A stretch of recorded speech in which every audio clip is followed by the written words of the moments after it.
To do it.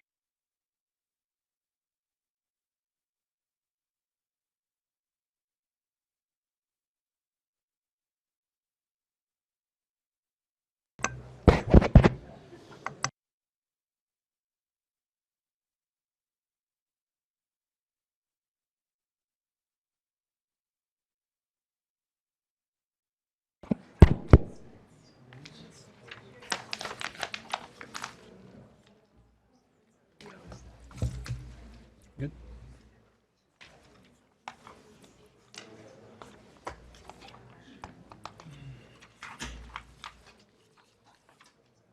I'd like to welcome everyone to the first Provo City Municipal Council meeting for 2020. We are gathered in the City Center Municipal Council chambers. It is 5:39 p.m. on Tuesday, January 7th, 2020. And the address is 351 West Center Street, Provo, Utah. This meeting is being broadcast live on the web on the Provo City Council YouTube channel, where it will also be available for on-demand viewing. The council requests that attendees help maintain the decorum of the meeting by silencing electronic devices, being respectful to others, and refraining from applause or other outbursts during the proceedings of the meeting. We will begin with a roll call. Cliff Strachan. Brian Jones. Travis Hoban. Dave Sewell. Bill Fillmore. David Harding.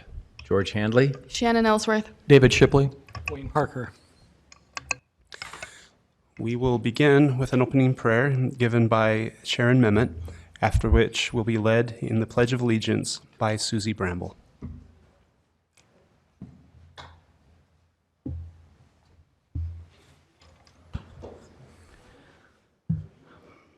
Our dear kind Heavenly Father, we're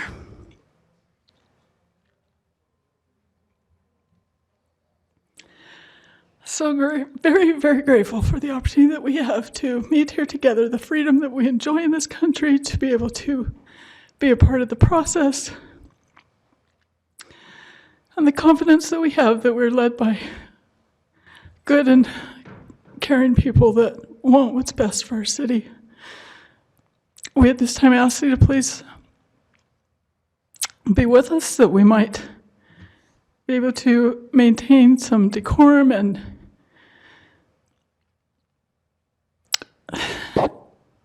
try to keep it at mind what's best long-term for the residents of Provo in general and specifically for our neighborhoods, that we might continue to maintain that safety and peace that we enjoy in our great community.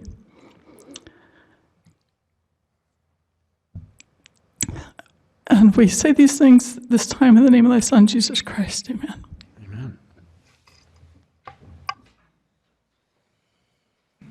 All rise, is that what we say? Pledge allegiance to the flag of the United States of America and to the republic for which it stands, one nation, under God, indivisible, with liberty and justice for all.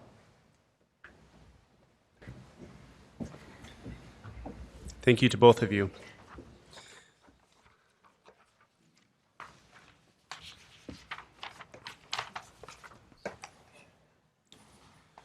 We will begin tonight with a neighborhood spotlight with an introduction of the newly elected chair for Dixon neighborhood.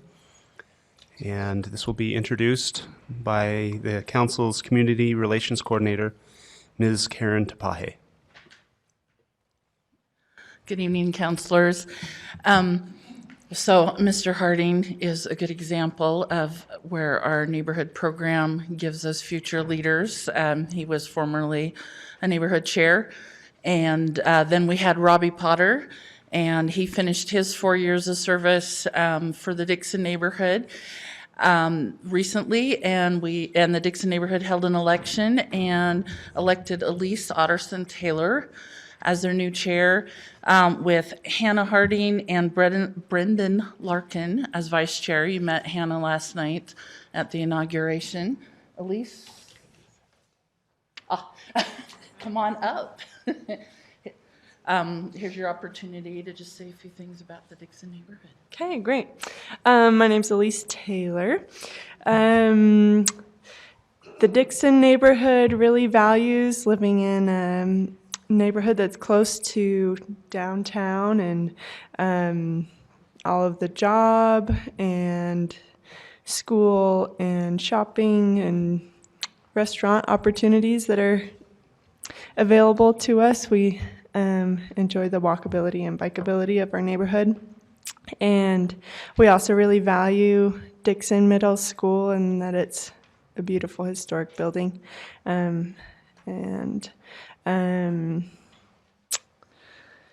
We would love to see the exit at Center Street improved, possibly have a little facelift from like the rundown gas stations at the entrance, so that hopefully someday we could have a really beautiful entrance into our city.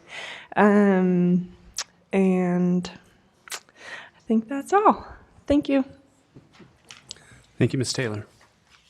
And thank you, Karen. Item 2 is a presentation of the popular annual financial report by the Provo City Finance Division. This will be introduced by Mr. David Mortensen, Budget Officer Controller for Provo City. Thank you, Chair Harding, and good evening to all the council and staff. Welcome to the new council members as well. As Chair Harding said, my name is David Mortensen. I'm the Budget Officer, Chief Accountant for the city. Today, though, you will see much more of me in the future with budget issues, but today I'm honored to present to you our popular annual financial report. Before I do so, I would like to give a big thanks to everyone that was involved with preparing this report. which includes everybody that's involved in preparing the comprehensive annual financial report, since this is based on that.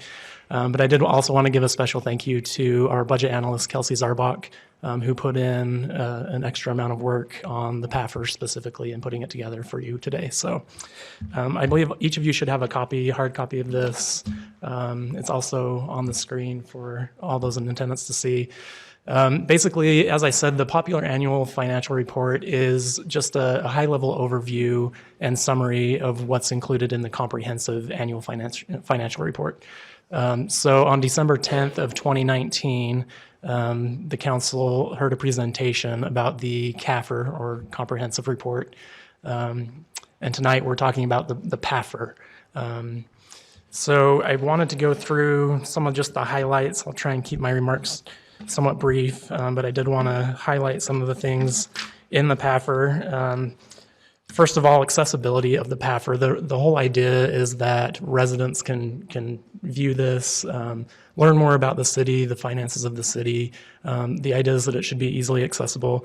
So it is available on our website, and the link is on page 1 of the PAFR, but it's provo.org, and then if you go to departments, finance, and then financial reports, we're looking at the fiscal year 2019 PAFR. On page 2, those looking at the PAFR will see Provo at a glance, page 2 and 3. This is really just a demographic, quick overview of things that are going on in Provo, top employers. For example, on page 2, it talks about the area of Provo, 44 square miles, with a population of just over 117,000. Number of parks, 54, miles of paths and trails, 35.4, and many other kind of demographic and statistical information on that page. The next page talks about top employers in Provo City. Page 4 talks about our elected officials and city administration, so that residents can see the faces and put a face to the name, as well as know who's in charge of what as far as administration and staff in the city. The next page talks about key city services, so all the various services that the city of Provo provides. Page 6, significant events that have happened during the fiscal year. So this would be from July 2018 through June of 2019. So some examples from here, Duncan Aviation became operational in their new facility there at the airport, now employing 225 people. Ross Dress for Less, located in a vacant building in Provo, 21,000 feet of previous vacant space. 2 80,000 square foot buildings under construction at the Mountain Vista Business Center. Remodels, significant remodels at the shops at Riverwoods and Days Market. And Wasatch Education acquiring 21 acres of the golf course to construct a medical school there. And we are expecting the golf course grand opening in summer of 2020, so it's getting close. Page 7 talks about some of the rankings that Provo's received from various outlets. For example, #1 metro in the U.S. for charitable giving, according to Smart Asset. #1 best performing city, according to the Milken Institute. #2 best run city, according to Wallet Hub. #2 city in the nation for musicians, according to CubeSmart. #7 top city in the U.S. for AmeriCorps members, according to nationalservice.org. And the #10 most educated city in America, according to Wallet Hub. Page 8 is where we start to get into some of the numbers and finances of the city. This is an overview of the statement of net position. So to see the detailed state of net position, you can go to the CAFR and see a lot of information, including notes to that financial statement there. But this is just a quick overview. The only thing I'll note here, rather than going into a lot of detail, is just that net position of the city overall did increase by 3% from the prior year. So that's at the bottom right. Those total numbers there went from 628,294,933 to 647,218,001. The next page, Statement of Activities, deals with revenues and expenses that the city incurred in the prior year.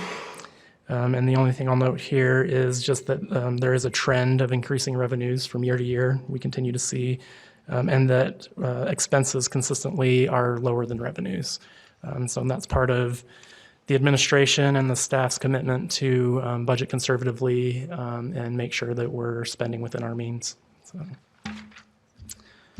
The next couple of pages, 10 and 11, just go into more detail about general fund revenues and expenditures.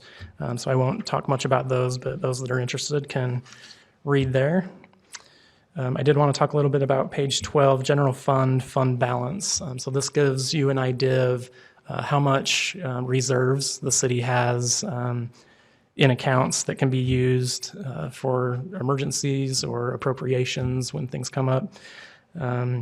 The bottom table on page 12 is the ratio of assigned and unassigned fund balance to revenues and transfers.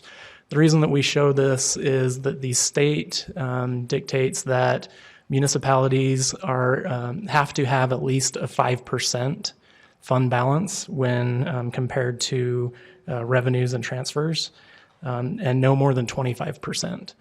And so I just wanted to point out that at the end of fiscal year 19, Provo City was at 24.3%, which is a good indication that we're keeping reserves there for important uses or emergency uses that may arise in the future. Page 14, we'll talk about property taxes, so residents can go there and see, without getting into a whole lot of detail about rates and how it's all split up. It just puts it in plain numbers. If you had a home of $200,000, which I know that's difficult to find now, but if you did, your tax burden for fiscal year 19 would be about $1,200, and it just shows how that's split up between the various taxing entities, including Provo City, Utah County, the school district, charter schools, and such.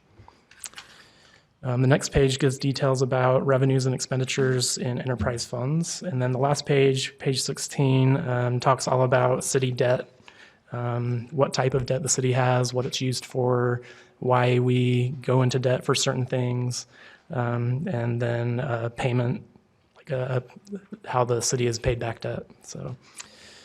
With that, again, I just want to thank you for giving me a few minutes to talk about our PAFR. And if you have any questions now, I can answer, or feel free to contact me or anyone in the finance department. So, Thank you, Mr. Mortensen. Are there any questions? thank you. Thank you.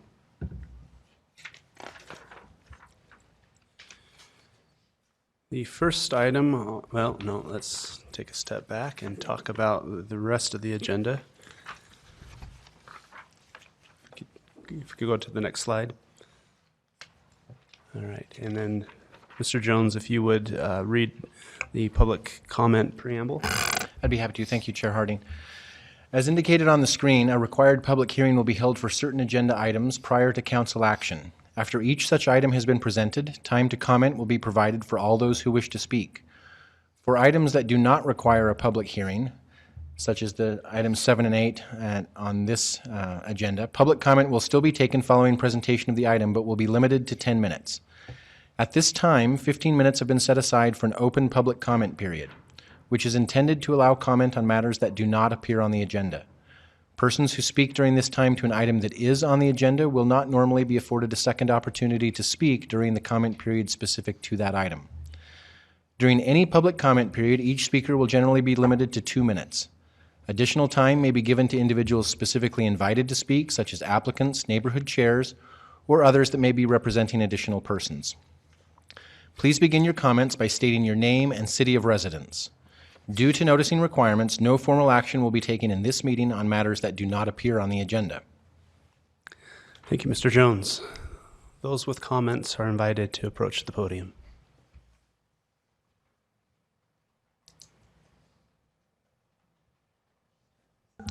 My name's Sharon Mehmet, and I'm in the Edgemont neighborhood. I just wanted to get up because it's come to my attention, speaking with other neighborhood chairs, in the past, that there's some frustration that's begun to arise that as we, as your volunteers, and hopefully try to represent the neighbors to you, come before you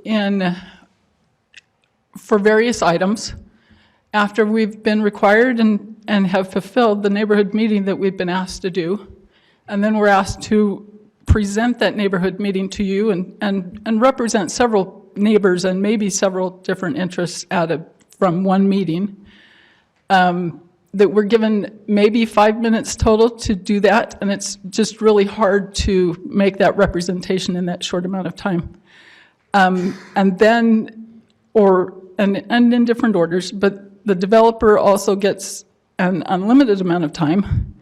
And then what we've seen, the neighbors get to speak, and then the developer gets an unlimited amount of time to rebut everything. And yet the neighborhood chairs are still kind of sitting there feeling like we forgot to say something, and so I've appreciated in the past, Mr. Harding, when you have kind of made it more of an open back and forth discussion. I appreciate that you need to keep control of the meeting on some level, but we do appreciate when that's more of an open discussion and dialogue so that we can, I think we have a more productive meeting that way.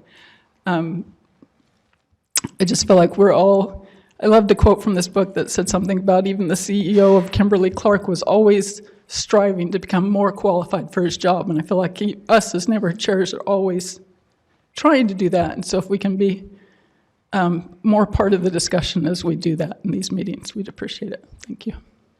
Thank you, Ms. Mehmet.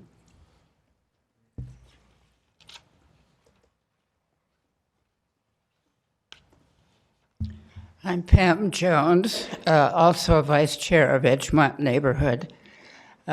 This makes the second time I'm making this request since I've met the new council members. All of you know that I'm a sucker for punishment. That's why I'm faithful attender of council meetings.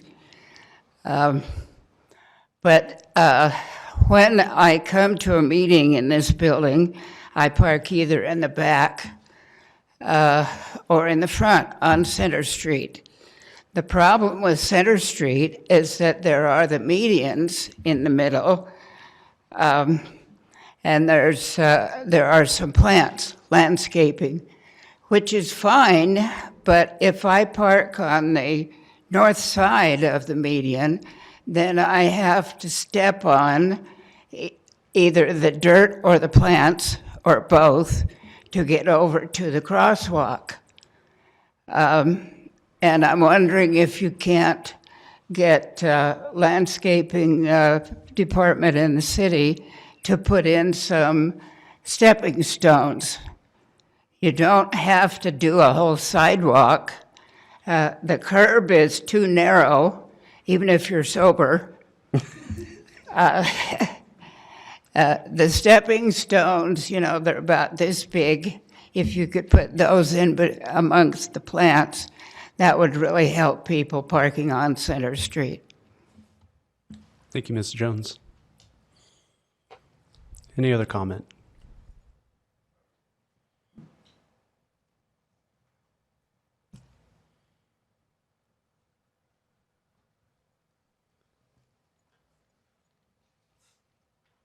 My name is Ken Miller. I'm from the Spring Creek neighborhood. I have close association with the neighborhood chair. My wife, however, I'm here as a private citizen. Short history. On State Street near Carpenter Seed a couple of years ago, 18 months, there appeared a towing yard. It was multiple people in there. It was conspicuous. It's not what we wanted in the neighborhood. It happened to be near a development going on that Mr. Turley's working on. He was not happy with that, and we all agreed. Suddenly it vanished and has now appeared in our PIC zone. I'm very happy to see on our financial report we have wonderful buildings going in, but in the PIC zone, in the city laws, per zone, a towing yard is an acceptable use with certain conditions. Situation now is on 2000 South, it has now been, the adjacent land has now been annexed. It is now declared residential. And so the situation with the tow zone is it has multiple companies working out of it, which is a violation. It does not have a paved approach. It does not have sufficient barriers. It can be seen from the public thoroughfare.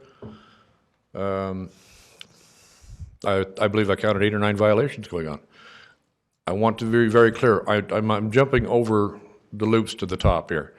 I understand there might be an issue in the works. A permit was asked for, but we don't see anything happening. It's a very inappropriate location for that organization to go in there with 7 or 8 violations of the city law and then ask for a permit. So I'm dropping this in the air knowing I haven't given you all the details, but I would like to just put it in your minds so that when this comes up to the works, that if it even gets this far, that it's a concern for me as a neighbor, that it's a conspicuous wrong placement adjacent to, oh, that was the other issue. Can't be within 100 feet of residential property, and they're backing up to the residential property. So, towing yard on 2000 South, objectionable usage. Thank you. Thank you, Mr. Miller. Any other comment? Seeing none, I will close public comment, and I could just ask the administration, if that's something you can look into, we'd be very grateful for. And I've also wondered throughout the years about the design of our center medians on Center Street, why they're not. It's nice to have plants and green space, but it's difficult, to walk, to get to the crosswalk. And I'll just throw this one in. Perhaps it's because Center Street is designated as a pedestrian mall, and people should be able to walk out in the street as well. But I'll leave it at that and thank the public for comment. And we will move to our action agenda.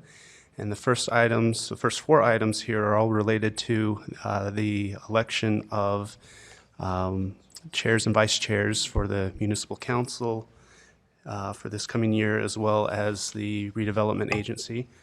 If I could ask Mr. Jones just to give us a quick reminder. We only do this once a year, so a quick reminder of some of the procedure that we're about to.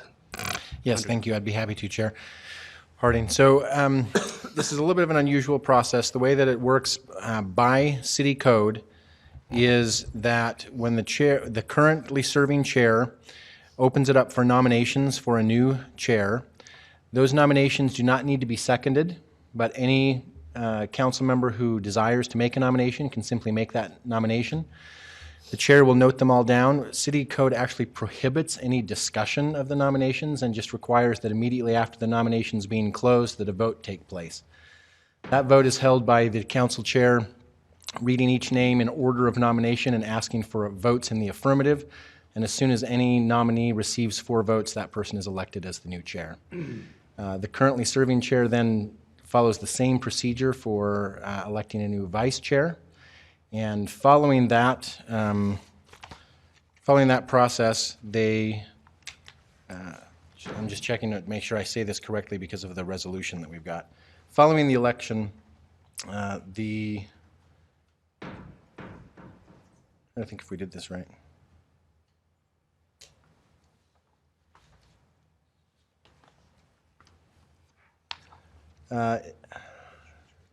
What's that?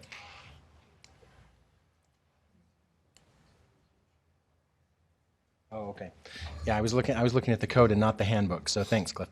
There then will be a vote on a resolution where a formal resolution will be approved, putting the names of the newly elected chair and vice chair into that resolution. After that resolution is approved, then the new chair and vice chair take their seats on the dais, and then we repeat the process with the redevelopment agency. In this particular case, I believe it will be Councillor Handley who will be handling the redevelopment agency process because he is the vice chair, currently the vice chair of the RDA, and the current chair of the RDA, Councillor Connect, is no longer on the council. So, Thank you, Mr. Jones. Appreciate that refresher. So, item 3 is the election of municipal council officers, chair and vice chair. And I will call for nominations for the chair. I would like to nominate George Handley to be our chair. Any other nominations? I will close the nominations and we'll call for a vote on George Handley as our chair for 2020. All in favor? That is unanimous. I will call for nominations for the position of vice chair. I'd nominate David Harding. David Harding. Any other nominations? I will close the nominations and call for a vote on David Harding as vice chair for 2020. All in favor? And that is also unanimous. So we will move on to item 4, an implied motion on a resolution acknowledging the election of the chair and vice chair of the Provo Municipal Council for calendar year 2020. And I believe we will see the implied motion in just a moment.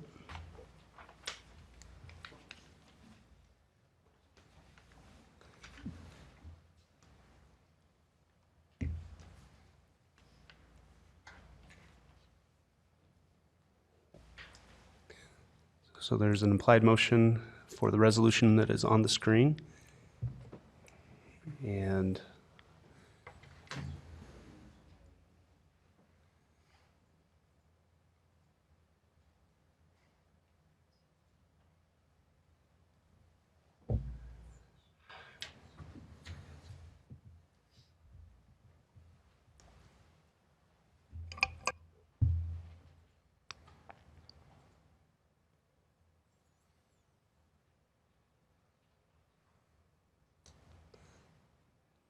all right, so we now have the now have the proposed resolution on the screen. Is there any council discussion on this resolution? Seeing none, I will call for a vote on this resolution. All in favor? And that is also unanimous. So at this point, we will reconfigure.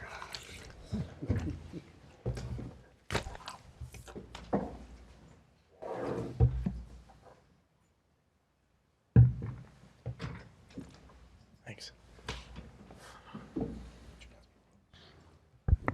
Do I get the script?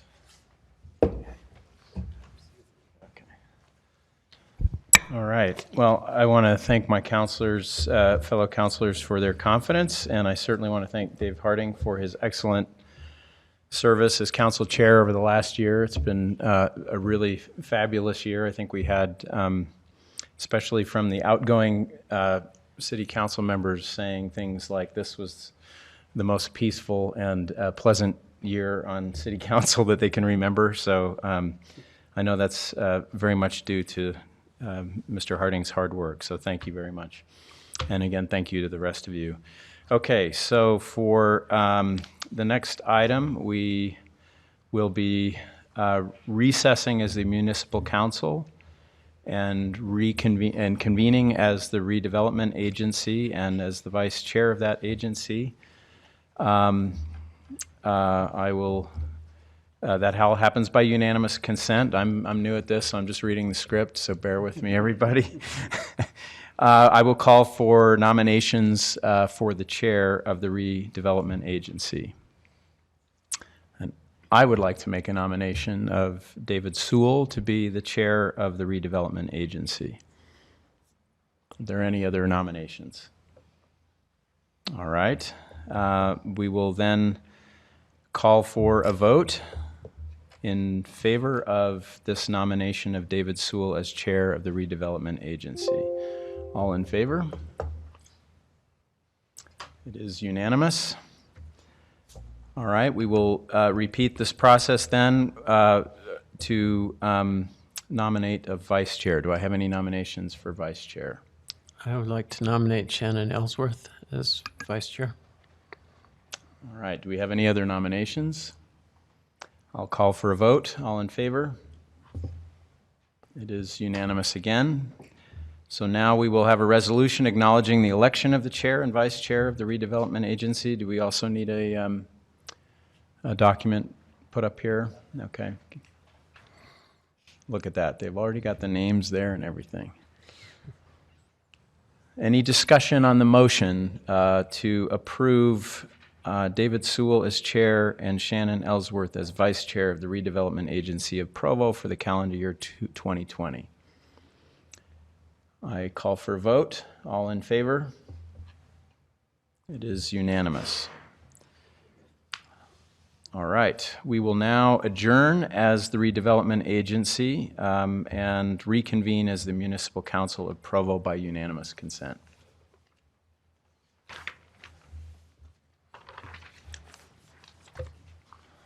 All right, we'll move on to item number 7, which is an ordinance changing the general plan designation from public facilities to residential for approximately 0.7 acres of real property generally located at 862 East Quail Valley Drive, Edgemont neighborhood. And our presenter will be Robert Mills, Provo City Planner. Mr. Chair, before Robert presents, I believe since number 7 and 8 apply to the same property, it'd be appropriate to read both of them into the meeting at this time. Separate votes will have to be taken, but we can have all the discussion about both of them at the same time. Excellent. Okay, so the action agenda item number 8 is an ordinance amending the zone map classification of approximately 0.78 acres of real property generally located at 862 East Quail Valley Drive from public facilities, low-density residential, Edgemont neighborhood. So Robert will be presenting on both. Great, thank you. I think there's some slides that are just going to come up that will help with this presentation, but for the benefit of those who are newly elected to the City Council, welcome. And this particular application has a little bit of backstory and history. And is frankly a very emotionally charged application. And so I'm looking forward to good discussion tonight, and you will hear from the neighborhood who have been very helpful in expressing their concerns and things like that. And they will do that tonight and help me in the things that I miss. So. This application actually was submitted to Community Development a number of months ago, and we've been going forward since then. So the applicant has actually purchased the property up on this screen in front of you, both properties. This is along Quail Valley Drive. Timpview High School is immediately to the west of this property. The Timpview Seminary is adjacent, and then the property is actually in the Edgemont neighborhood, but it's kind of at the confluence of 3 neighborhoods, so North Timpview, Edgemont, and I suddenly forgot the other one, but it's very important right there. Just to kind of give a little bit of background of what's being asked. The current general plan designation for this property is public facilities. The adjacent property that has an office building on it is actually zoned professional office. But this particular property is an infill piece that's been designated as public facilities. In the research that I was able to do, it seemed like in the latest revision of the general plan master plan, the land use map, this property was designated as public facilities because of its adjacency to a school and its nature of being an infill property. The applicant is proposing to change the general plan designation for this property to residential to allow for residential uses on the property. The property is currently also zoned public facilities, which allows a limited number of public facility uses as permitted uses. The proposal is to allow for low-density residential zoning, which would allow for residential uses on the property specifically. When the applicant originally submitted the application, The application consisted of 6 townhome units to be constructed on the property. The neighborhood actually held a couple meetings about this. The last one specific to this project, I believe, was held in January of 2019, so a year ago. There were significant concerns with this project. It is adjacent to a residential neighborhood of R110, meaning single-family detached dwellings on at least 10,000 square foot lots. And so there were some concerns brought up by the neighborhood regarding this particular project. This project actually went forward to the Planning Commission. The Planning Commission reviewed the project and staff had recommended approval of this based on the fact that this is an infill property. This is seemed to be an appropriate use based on the fact that it's across from a residential area. Designating the property as residential use would prohibit expansion of the office use onto that property. And we also felt that it would help with the goals and policies of the general plan to provide for additional housing in the city, and specifically a different housing type in an area that is predominantly single-family detached dwellings. Planning Commission held a public hearing regarding this project and ultimately recommended approval of the project to City Council.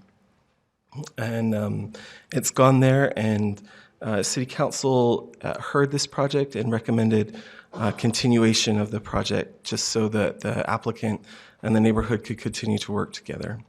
That was several months ago, and the applicant has requested to be back on for City Council tonight to get some resolution to this request. Since that time, the applicant has submitted a revised project. This current plan would only consist of 4 townhouses, but there have also been some changes related to the site that are important for you to know about. The building adjacent to the property has been utilized as a private school, and that private school has been allowed to come onto the subject property to create a playground area there. That has caused some concerns, but the applicant's essential project and what they're asking for is to still rezone the entire property to low-density residential. The 4 townhouses would be located on the northern part of it, on a piece of property that's about, the townhouse portion of the property is about 20,000 square feet, or 0.46 of an acre. When you do the math, the LDR zone actually allows for 15 units to the acre. So the whole 0.78 of the property would allow for about 11 units on the site. The 0.46 portion of it, if it was strictly just that zone, would allow for 6 units. The applicant understands that that is a concern, has proffered a development agreement specifically limiting the property to 4 townhouses to 4 units on that portion, on the property in perpetuity. So just to kind of give a timeline, this is the general thing that I can recall from this. Original proposal was 6 townhouses, was not well received. Went to Planning Commission last January. Planning Commission voted 6-1 in favor of forwarding a positive recommendation. I think this project first went to the council in June of 2018. There were some considerations of possibly utilizing a pro zone on the property. And then another one of the concerns that was raised was the possibility of Timpview High School incorporating and using this property. I had looked into that a little bit prior to going to Planning Commission, and the response that I got from the school district was that they weren't interested in that time. Appreciate Councilmember Sewell reaching out as well. There was a more formal response from the school district that was sent in June from the superintendent expressing that they weren't interested in the property at that time based on a number of factors, potential price of the property, topography, adjacency, things like that. And then in August, Slope School, a private elementary and middle school, opened in the adjacent office building and then began using a portion of the subject property for the playground area. And then in the latter part of November, the applicant reached out to staff because, in his words, he had tried to reach out regarding the ProZone, but didn't receive a great deal of response.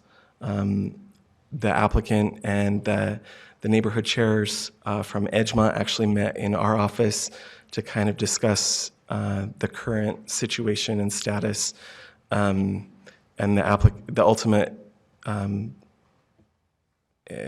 conclusion from that meeting was the applicant just wanted to move forward to City Council to get direction from the City Council with the proposed LDR zone and a limitation of 4 townhouses. That's kind of my overall nutshell presentation, but I'm happy to answer any questions that I can.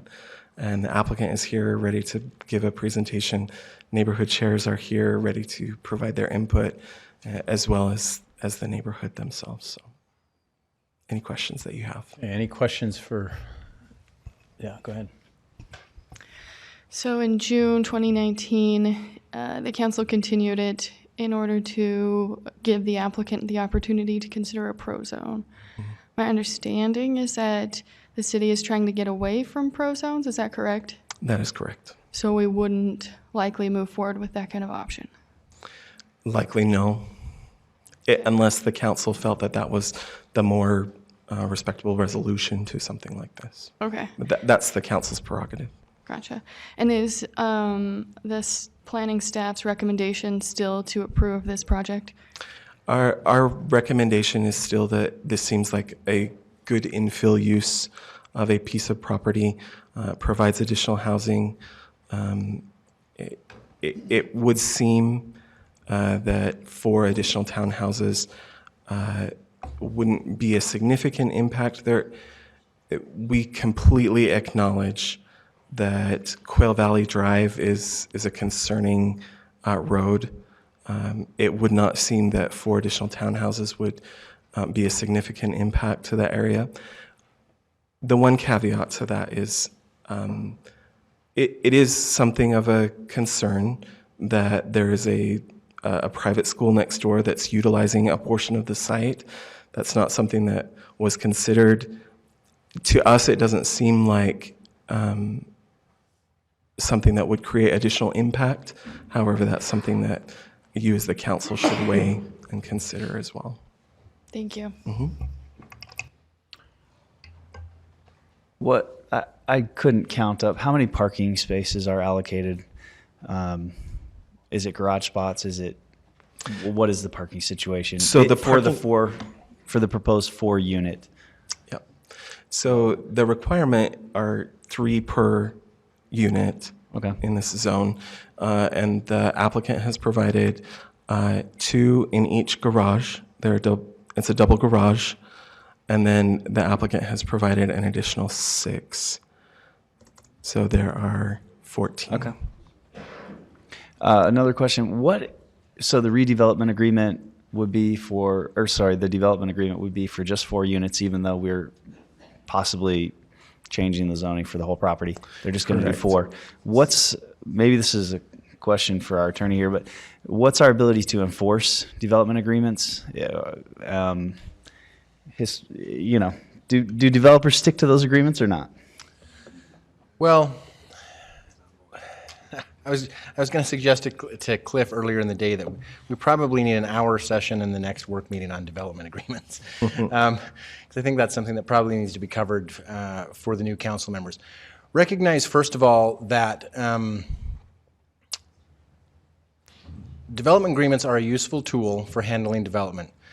Provo City has a long history of using them in a way that it's different than they're actually intended. If you go read a handbook on development agreements or consult with one of the attorneys up in Salt Lake about what development agreements are for, their principal purpose is actually for multi-phase developments to guarantee that the zoning remain in place during all of the phases. That's what a development agreement is actually intended for. So what the bargained for exchange usually is for the city to say, we recognize that you're going to build 3 phases of townhomes, and but that that we have the legal right to change the zoning in between phase 2 and 3 if you haven't started phase 3 yet, and that if you thought that we might do that, you wouldn't start the project because it would ruin your project. So we will enter into an agreement that says we guarantee we won't change the zoning until all 3 phases are finished. Right? That's actually what development agreements are intended for and usually used for. Provo City has a long history of using them additionally to address concerns with specific development proposals and the details of those proposals. They can be a good tool for that. They can also be a not very effective tool for that. In order to be effective, first of all, it relies on institutional knowledge. And unlike a city ordinance that stays on the books, development agreements are prone to becoming lost in the ether and no one remembering that they even exist 10 years down the road. The principal use that we have advocated to use development agreements for in the last few years has been to have a very simple development agreement that attaches the site plan and says that what the developer agrees to is that they will build what's on the site plan, and that they're not guaranteed to keep the zoning unless that's what they build. And if they try to build something else, the city has the right to change the zoning. Does that make sense? So we've used them fairly frequently for that. The draft, and I'm sorry, I had to go get my power cord, so I don't know exactly what in the conversation I missed. I have seen a draft of a proposed development agreement for this project. It is not based on our standard template. It's very unique and very different than any development agreement that I'm aware of that we've done in the last 10 years. And I think it's fairly problematic because it proposes to put the city in charge of enforcing things that the city is not usually in charge of enforcing. What would be more typical in this kind of situation is for the development agreement to simply say that the zoning is not guaranteed unless the developer enters into CC&R, creates an HOA with CC&Rs that match certain requirements, and then that the HOA be responsible for enforcement and not the city. And I think that, at least in my mind, that scenario or methodology would be much more appropriate in this particular situation if the council shares the concerns. Now that's the next bit that we probably need to talk about for some more time in another session. The default procedure for handling a development agreement, and what I've recommended to the council, so here's your development agreement 101 in 5 minutes. What I have urged the council to do before, because of the fact that this type of development agreement is not how they are usually used, is to listen to the concerns that are brought to you by the citizens and residents who have concerns with the development. Think about and consider about which of those concerns you share, and then state on the record that you share those concerns, and that because of those concerns, you're not inclined to approve the rezone as it's been requested, if that is in fact the case. And then leave it up to the developer to stand up and make a voluntary proffer about how they intend to fix your concerns. And until that proffer has been made by the developer, it's probably not appropriate or beneficial to actually talk about a development agreement, if that makes sense. Can I answer any questions about that? That was probably more information than you were looking for, but. I'm going to have you repeat all that. Okay. No, I'm just Okay. kidding. So let's say I said, yeah, let's move. I want to move forward with this. That's going to be my vote, but I want to make sure that we have 4 units and only 4 units forever. What do we do to accomplish that? That would be an easy development agreement to draft and would be an appropriate use of a development agreement to, and again, the way to phrase that is to say, as a council member, I have concerns that you might, because the zoning would allow you to build more than 4, I'm uncomfortable going forward with this rezone if I don't have a guarantee that you're not going to go forward with more than 4. And if the developer then says, I'm willing to enter into a development agreement that limits me to 4 units, and that's acceptable to the council, then it would be very easy for us to modify the ordinance and draft up a development agreement that said exactly that. But the development agreement can get lost and then It can, but it doesn't usually get lost during the building phase. What concerns me more is when terms in the development agreement are for things that the developer is supposed to do after the building is already built. And so when we get development agreements that have happened at times in the past in the city that they impose restrictions that are supposed to run with the land and are supposed to impose conditions on the use of the property forever. Those get lost, in my opinion, are not very effective. Development agreements that simply impose restrictions about how the development is to be built and constructed, and that building permits won't be issued unless those site plan requirements are complied with, those are much easier to keep track of and have generally been pretty successful. But you also had some concerns about that there's maybe the city might be committed to having upkeep of the, or enforce, parking, or what was it that? Well, it's not, so for instance, with the concern you mentioned about the 4 units, I'm not concerned about that in the development agreement. The draft that I've seen looks like a copy of CC&Rs that would normally be, it talks about a lot of things that I just mentioned that. What's a CC&R? Sorry. Oh, sorry. My first I've used day, that I term so many times, I don't even know, what's the? Covenants, conditions, and restrictions. I couldn't remember what the second C was. Covenants, conditions, and restrictions. And those are conditions that are created by a homeowners association and recorded on the property so that the future residents or owners of the property have to abide by those covenants, conditions, and restrictions. And so that kind of thing is not the kind of thing that we've typically done in development agreements, and when we have done them in development agreements, prior to my tenure, then what I've seen since my tenure began is that it's not very successful.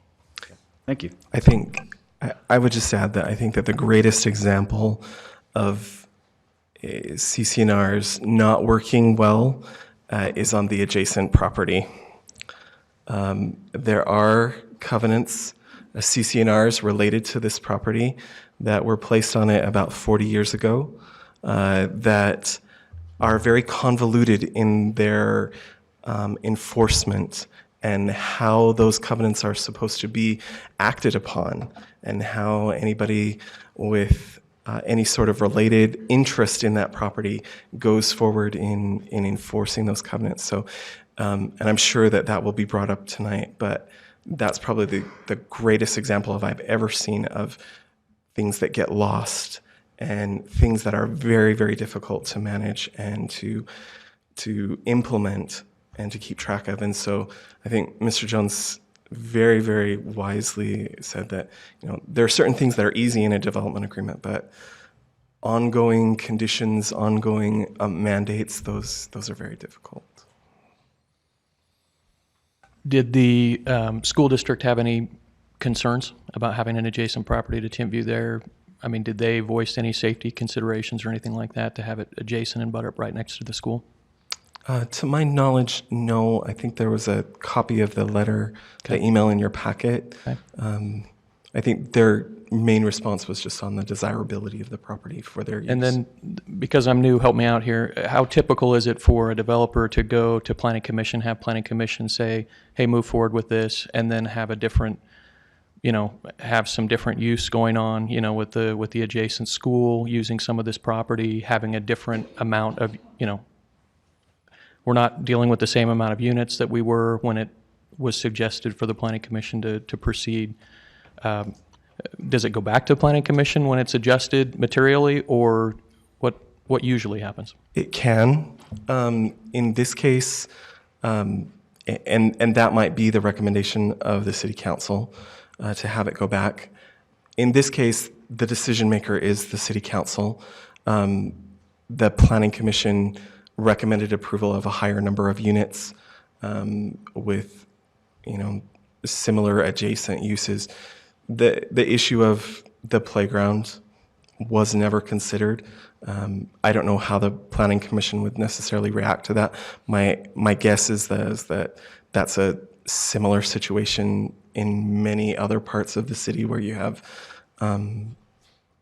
residential uses next to the playground area of a school or its own adjacent playground. So I don't necessarily think that would be their primary concern, especially since the number of units have gone down. And if I could weigh in on that, Mr. Chair Handley, I wanted to say Chair Harding. It wasn't coming out right. It's been a fairly common practice for the council and supported by the law for the council to go ahead and act on a planning commission recommendation despite changes if the changes result in a less intensive use. So for example, if someone comes to the planning commission proposing medium density residential zoning, and by the time it comes to the council, the applicant now wants low density residential, it's been fairly common for the council to go ahead and act on that. If it had changed the other way and the applicant wanted high density residential, then it goes back to the planning commission. And it certainly can go back to the planning commission anyway if the council has concerns that they want to hear from the planning commission about. Go ahead. Can I just amend a little bit the characterization of the school district's interest? That letter from Superintendent Rattel was mentioned several times, so I just wanted to read from part of it. And so it was mentioned that the school district is not interested in the property, and let me just read what he said. And I was in his office, and he showed me the letter before he sent it, and we talked about it. He said, our interest in this property is minimal, but somewhat possible. The shape is very irregular, the size is small, the slope is difficult, and the prospective price would have to be under the, and then the original letter had an amount, and then they realized that they didn't want to negotiate in public, so they crossed that out before they sent it to us. So, and to follow up with what's written here, my impression from talking to him is that timing and price were crucial in their interest. There's nothing they could do with that parcel right now. That could change when the bond passes, and they probably couldn't afford to pay more than a price that is commensurate with public facility zoning. They could certainly not compete at a price that a developer who is planning a development would be able to offer. So, thank you for that. I have a question. Do you, the play area of the school, I'm a little unclear as to whether that is a permanent arrangement that they're going to always want, and is the developer, I mean, is this a squatting situation where they're just sort of saying, we're not using this space right now, go ahead and use it, but eventually we're going to take it back? Or is there a proposal that this is going to be a permanent thing? I would defer to the developer on that question. All right. I'm not sure of the answer. Okay. Any other questions for Mr. Mills before we open up for public comment? Okay. Okay. Mr. Mills, Yeah. does the staff have any serious concerns over traffic at this development? No. Thanks. I would actually like to invite Can I just clarify that? Just the general concern of the nature of the road in general. Observation has led us to see lots of people coming down from Quail Valley Road pretty fast. And so in general, that creates a traffic concern. We don't believe that that is necessarily exacerbated by these townhomes. So that issue exists independent of this project. Correct. Mr. Chairman? Yeah. If I might. Please. I do have a question for you, Mr. Mills. First, for the record, I guess I should state that I was made aware this morning that the applicant had made a request to the city council offices that I recuse myself on this matter because I have some civic association with one of the opponents of this. I've discussed that with counsel to the city, and we can't find a legal or ethical basis for recusing myself. In fact, we even think it would be a bad precedent if any member of this council had to recuse himself or herself anytime they had a friendship or some association that has nothing to do with a pecuniary interest or relationship to be inappropriate. And I want to assure the applicant that I'll be objective in this matter. And but I do have a question for you, and that is it the staff's opinion that the presence of the playground equipment and the part of the property being fenced off is an irrelevant consideration for the planning commission, that didn't make any difference, that they were aware of that? The addition of the playground is obviously a change to the original proposal and what planning commission had seen. Staff feels that the situation of the school and the playground should be a separate issue and a separate something that should be looked into separately from this specific zone change. Whether or not a playground is there doesn't seem to make a difference on what the zoning would be in staff's opinion. I have no further questions. Okay. All right, thank you, Mr. Mills. We might have more questions for you. I'll Don't stay go far. close. I would actually like to invite the developer to make. You do have a presentation, yeah, and then we'll hear public comment.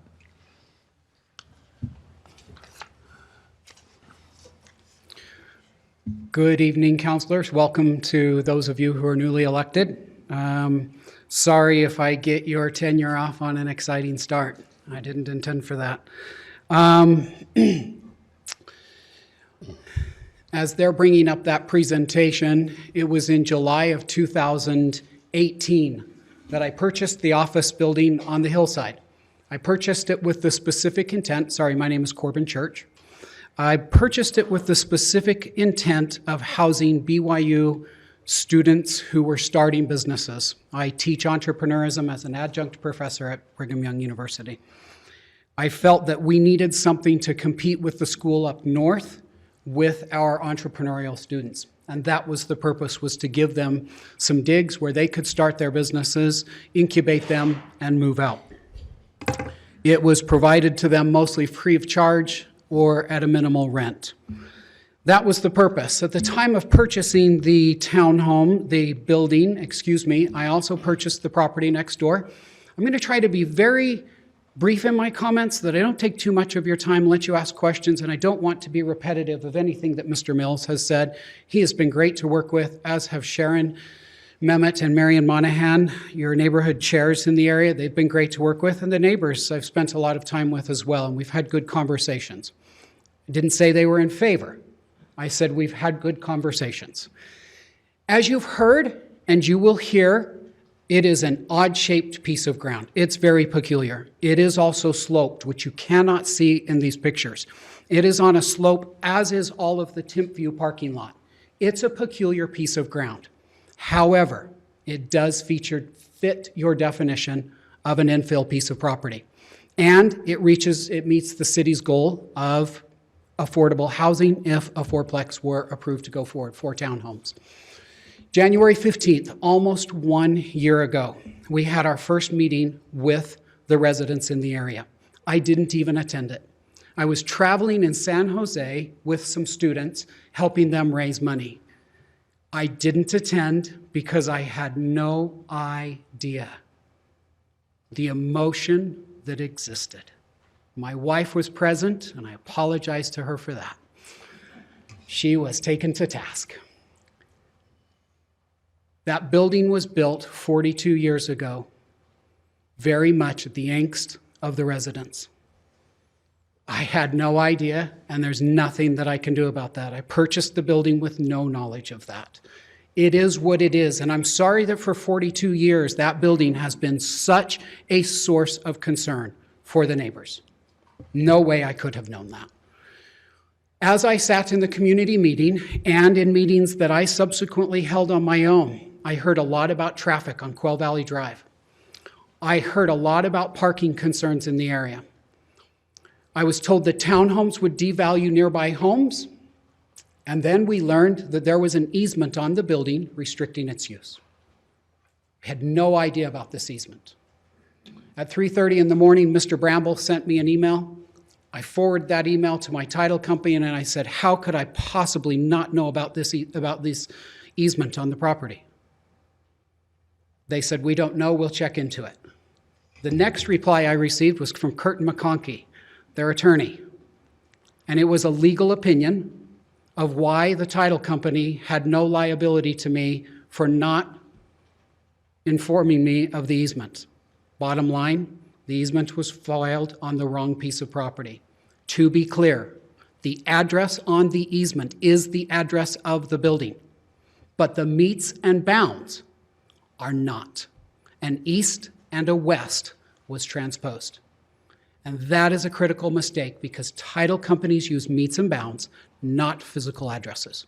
So there is some real gray area in regards to that. I acknowledge the neighbors' concerns.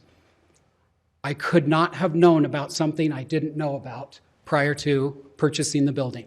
All right, first concern, traffic. It really is a problem. This is the north side of Quail Valley Drive, right outside the building and the first street. And as you'll see, there's video right here. That car just came into view, and watch how quickly it is upon the street. That car is going the speed limit, okay?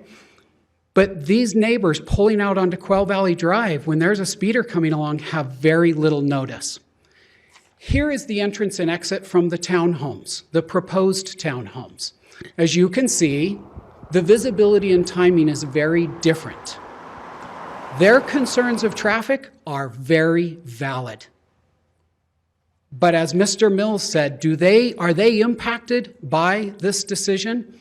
Quail Valley Drive, I worked with the city on this, is a 3-lane collector road that has a livability capacity of 12,000 vehicles per day. I asked the city to commission a study. Here are the results of the study. If you look along the bottom of the screen, remember, livability factor, 12,000 vehicles a day. At its peak, 3,420 vehicles, or an average up in the top corner of 3,137 vehicles use that road a day. We're nowhere near, we're at 25% the livability capacity of Quail Valley Drive. But here's one of the most important things this study revealed, the average speed. The speed limit on that road is 25 miles an hour. The average speed of cars during the study was 37.1. Do these neighbors have a very valid concern and argument? You bet they do. Does it have anything to do with the townhomes? I would argue to you tonight, no, it does not. Adding 4 to 8 cars to that road, coming once, twice, 3 times a day, will not impact the livability factor of Quail Valley Drive, in my opinion. We posted a speed limit back before the school was there. We've posted a speed limit sign inside our door just to be a good neighbor and to encourage those working in the entrepreneurial suites to drive the speed limit. That's all that photo is. Let's talk about parking. We have 2-car garage, 1 additional space outside, and 2 additional spaces beyond the city's requirements. By the way, this proposal right here is exactly what was shown and proposed at our June meeting. It has not changed. The boundary lines have not changed. Let me speak to the school. There was so much concern about the school, and the parking situation became a problem. My circumstances became a problem. My students, when school let out in April, who were coming and going at odd hours of the day, all of a sudden were all there all the time. and they exceeded the number of parking spaces. That's on me. We moved them out to the old Ancestry building. I sought a new tenant, and I brought in a school. That was disclosed at the last meeting and in our summer neighborhood meeting. It's not a surprise about the school. Now, the playground was put into place. South of the boundary, of the proposed boundary of our last meeting, we put in a playground for the school. Now, this is just Corbin Church thinking, and perhaps I was flawed, but I thought, that seems like a really good use of a piece of ground that wasn't going to be used for anything else. It's fenced off, and for the school, it's green space. Would it have been better to leave it as weeds? I don't see any danger. I didn't foresee any problems with a playground being there, but I welcome your questions and concerns in that regard. I agreed with the school to have that turned into a playground. The school put it in. It's a private school, by the way. I don't know, there's much more I can add. I created development agreements, and I learned a lot this evening. Thank you, Mr. Jones. You may have old copies. The city sent me their standard format, and I converted my version over to the city's format, okay? What we have done, parking is a big problem in the area, and I heard this as I went door to door talking to people and as I met with them, and I've heard it in city council or in our meetings here at the city. One time I approached my building, it was on a Saturday morning. It was actually a day of the open house to meet with neighbors.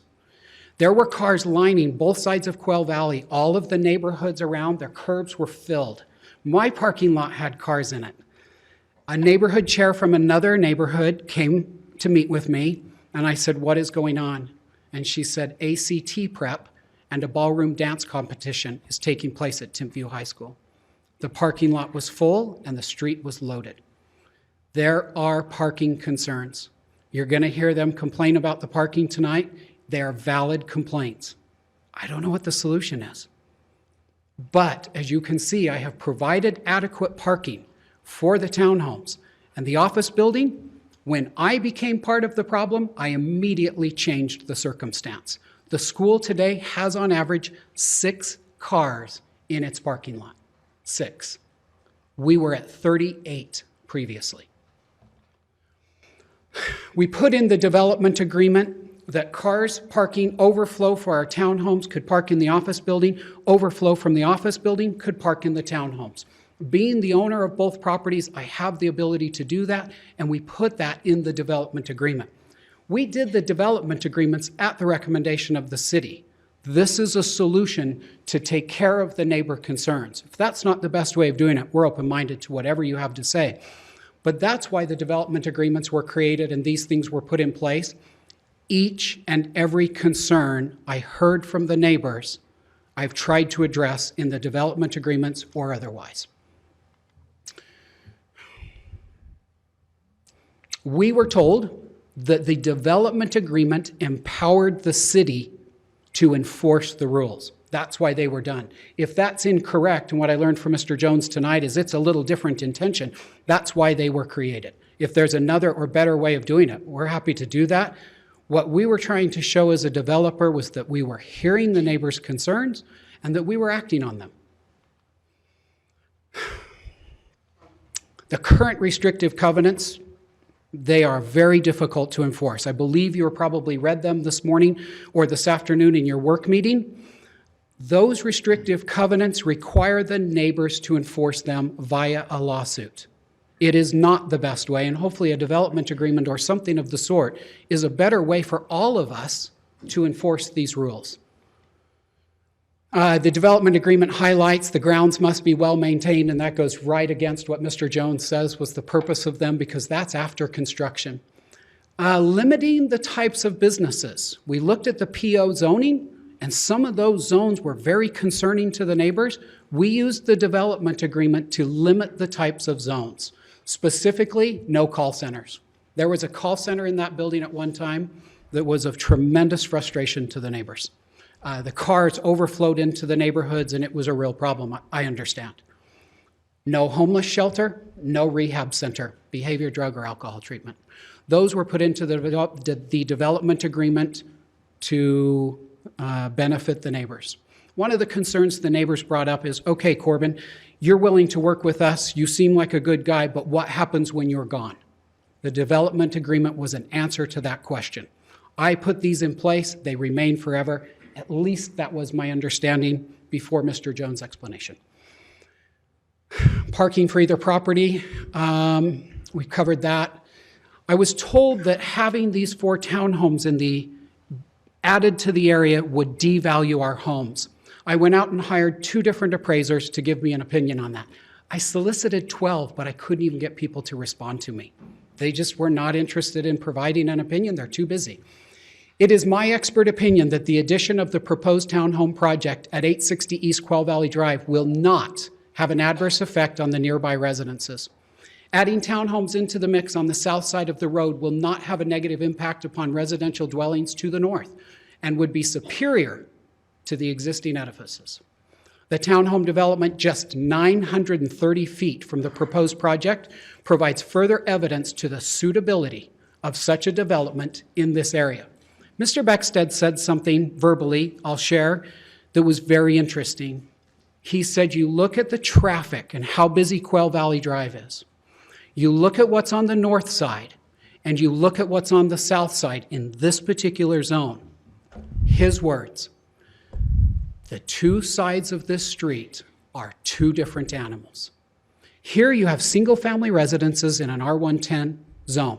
On this side, you have a high school, a seminary building, and an office building.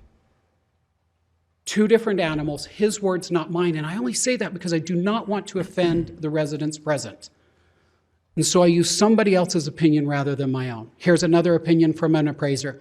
It is my professional opinion that the existence of 6 townhomes at 862 East Quail Valley Drive will not impact positively or negatively the value of existing residences neighboring the property. So I don't believe that there is an impact to the neighbors' homes, the value of their homes in this regard. You are aware by now that 140 signatures have been gathered and submitted in opposition to this proposal. Do those signees know the facts? I would argue that most of them do not. In 2 neighborhood meetings that were arranged by the city, approximately 24 people, I've even heard that it was as high as 30, and my number could be mistaken, attended each one. I held 2 open houses. I put flyers on 250 doors. 3 people attended those 2 open houses. I've gone door to door visiting with the neighbors, and besides the usual references to parking and traffic, I've heard comments like, high-density housing isn't welcome in our neighborhood. I also heard we don't want apartments in our neighborhood. As you know, this proposal is very different than those 2 statements. Here's the subject property marked with an X. I ask you to look at that and say how many of these homes are realistically impacted by 4 townhomes built on that site. Realistically, how many homes are impacted? I would make the argument that there are 13 homes impacted if I build 4 things, yet you have 140 signatures in opposition. I'll stretch that and say, okay, 25 homes are impacted. I think it's a pretty tough argument to say that 140 residences are impacted by this. There is what one of the appraisers was referring to. 930 feet away, if you go just up Quail Valley Drive, there are 32 townhomes intermixed with residential 930 feet away. At the end of North Little Rock Drive, there are 3 townhomes. So when the appraiser said, this is suitable for this area, this is what he was referring to. It's already there. Let me go through the timeline, and mine is going to differ from what Mr. Mills shared with you. Our first neighborhood meeting was on January 15th, nearly a year ago. The open houses were on January 19 and 21. February 23rd, the Planning Commission voted 6-1 to recommend approval to you. The 1 dissenting vote said, I don't think this is a smart place to put homes. I don't think anybody will rent them. And for that reason, I'm voting against it. It wasn't worth arguing whether that was worth voting against it or reasoning for voting against it because it passed. But anyway, March 5th, we had a city council date. It was canceled because of all of the complaints from the residents. We were encouraged to meet with the residents and try to find some middle ground. On March 20th, we had our second neighborhood meeting at the request of the council. It was held at the nearby elementary school. At that meeting, it was proposed, why are you building 6 units? Why don't you just build 4? Would that make you happy if I built 4 instead of 6? Not really. But that's what was suggested. And I'm trying to work with the neighbors to be agreeable and to put something on that ground. And I changed it to 4 at the request in that meeting. That's when it changed from 6 to 4. On April 23rd, City Council presentation was canceled because in the work meeting, the school board, there was a letter sent in that the school board was interested in purchasing this piece of property.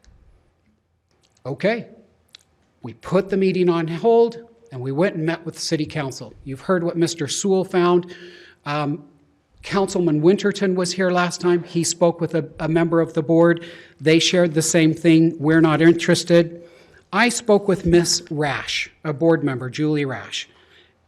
She wanted to be very clear. This is my opinion and not the opinion of the board. I had emailed her saying, is the board interested? Do we need to have some discussion? She said, my personal opinion is the board members recognize the limited use potential of the oddly shaped parcel that is barely contiguous to the rest of the Timpview property. And we would have a hard time justifying a $1 million parking lot extension or access road. The very soonest we could get the question in front of the entire board with our facilities director is May 14th. Prior to May 14th, I reached out to Ms. Rash asking, are we on tonight's agenda? She replied. This morning, I checked with the superintendent, and he said that the district's interest level remains low, and the administration has opted not to bring the question to the board at this point. She said, I apologize that this had fallen off my radar screen. We put everything on hold to check out the school board's appetite for this property. Those are the responses that we got. The interest level remains low. June 16th, I presented at this city council meeting, different councilors at the time, pretty much the same presentation. At that meeting, I don't want to put words in anybody's mouth, but it was stated there is support on the council to move forward with this proposal. We would like to continue this, and we would like for you to go work with the neighbors. We then had our third neighborhood meeting. On July 2nd, we met at the park next to Timpview High School. A lot of neighbors present. It was hotter than blazing saddles. We sat underneath the shade as much as possible, and for the first time, I heard the word prozone. It was suggested that if I would put a prozone in place, that a prozone would provide the level of protection that the neighbors are wanting, and that would be the means of going forward. If I'm putting words into someone's mouth that are incorrect, please correct me. Okay, I had no idea what a prozone was. In all my years of development, I've never heard the term. I went forward, I learned what a prozone was, and I created prozone documents. I submitted those to Ms. Monahan and Kurt Bramble on September 5th. I worked with the city to learn what that was, and they helped me with the documents. I actually took my zoning documents that existed and I cut and pasted them into a prozone document. It was the exact same thing. But if that provided them more protection and city enforcement, great. On November 11th, I heard back from them immediately following, and they said, we're busy traveling. It'll be a few weeks before we can get to this. The next letter that I received was from Marion Monahan on November 11th that said, good morning, Corbin. After speaking with Kurt Bramble and some of the neighbors, I find they no longer are interested in having a prozone or townhouses. Since you signed a lease with the school, built the playground, and took away a lot of the parking, they personally feel that all of this property should be zoned PF. I put a playground on what would have otherwise been weeds. I shouldn't change parking by one parking place. I have no idea what changes there concerned them. I reduced the parking by better than 80%. In summary, this project meets the city's goals of adding affordable housing. This property meets the city's definition of infill land. This project will have a negligible effect on traffic per your city engineer. Significant measures have been taken to avoid an impact on parking in the area, all that I've explained. Property values will not be impacted by the addition of this project. This project fits what is in the surrounding area. The neighbors have been heard and their concerns addressed as much as I possibly could, wherever I knew. I want you to know the concessions that I've made in working with the neighbors. I increased the parking stalls for the townhomes by 50%. I stipulated that the townhomes cannot be used for student housing. Why? Because it was a concern that came up. I installed a timer on the light on the street signage so it would turn off at 9 p.m. I postponed planning commission and city council meetings to spend more time with neighbors. I created development agreements to control usage, parking, and ensure a well-maintained property. I created easements to allow parking overflow. And I reduced the number of townhomes from 6 to 4. I stand before you tonight. You're going to hear a lot about traffic. You're going to hear a lot about parking. I don't think that those are problems. But I don't think those are problems that these townhomes have anything to do with. They do need to be addressed in the area. I will tell you that on behalf of the residents and myself, a property owner. I think that the proposal before you is reasonable. I think it's sensible. I would ask you to ask yourselves, if not 4 townhomes, what would you recommend go on that piece of property? In its current zoning, I'm entitled to build a school on it. Do I move the school onto the property and put the office building back into effect? That's not going to help parking. That's not going to help traffic. Is bare ground better than 4 townhomes? I'm happy to answer any questions that you have. Thank you, Mr. Church. Any questions from the council? Go ahead. Ms. Ellsworth. Remind me, Mr. Jones. We said, or you had said that 2 concerns were the development agreement and the CCNRs. And my question to you, Mr. Church, is would you be willing to comply with a new development agreement that stipulates 4 units and CCNRs that would enforce the city's described intent? Yes. CCNRs are controlled by the landowner. An HOA is controlled by the landowner. So you're putting me in control, and that's what the neighbors least want. They have had CCNRs there. They've had landowners and building owners who were not good neighbors. So I'm suggesting that a development agreement, by the way Provo City's been doing it, is a better solution. Or, Mr. Handley, you could stipulate, you could approve tonight and stipulate under these conditions. Now, I am bound by those stipulations of approval. Correct, Mr. Jones? That then is enforceable, and somebody could come back and say, it's right here on the record, Mr. Church proved this, he's not doing it. The city has to enforce, but that's what we need, is the city enforcing, not the owner. Help me if I'm wrong, and I accept if I am. I'm doing my best to work both sides of this. Well, I get why that's what what you just described is what the residents want. I will say from 12 years experience that having the city enforce is not very effective. Okay. If they're trying to enforce something that's not in the code. That's why, based on the whole discussion that you just gave us, the pro zone would have actually been better. Because that would have allowed the restriction to be placed in the code so that the city could enforce them. So there's a tension here. I think this is why, as I suggested earlier, what we really need to get to is a point where the council has expressed as a body, what their concerns are, regardless of what the citizens' concerns are, and we try to find a way forward to address those concerns. 10-4. Ms. Ellsworth. No, that's it. Thank you. Any other questions for now? All right, thank you, Mr. Appreciate your Church. time. Sorry if I was verbose. I appreciate your presentation, and I'm sure you'll be happy to answer questions at a later point if we need to. I'm going to try something a little bit unusual tonight, and part of this is out of respect for what Sharon Mehmet was addressing, but also a little bit of the unusual character of this particular proposal because it impinges on several neighborhoods and not just one.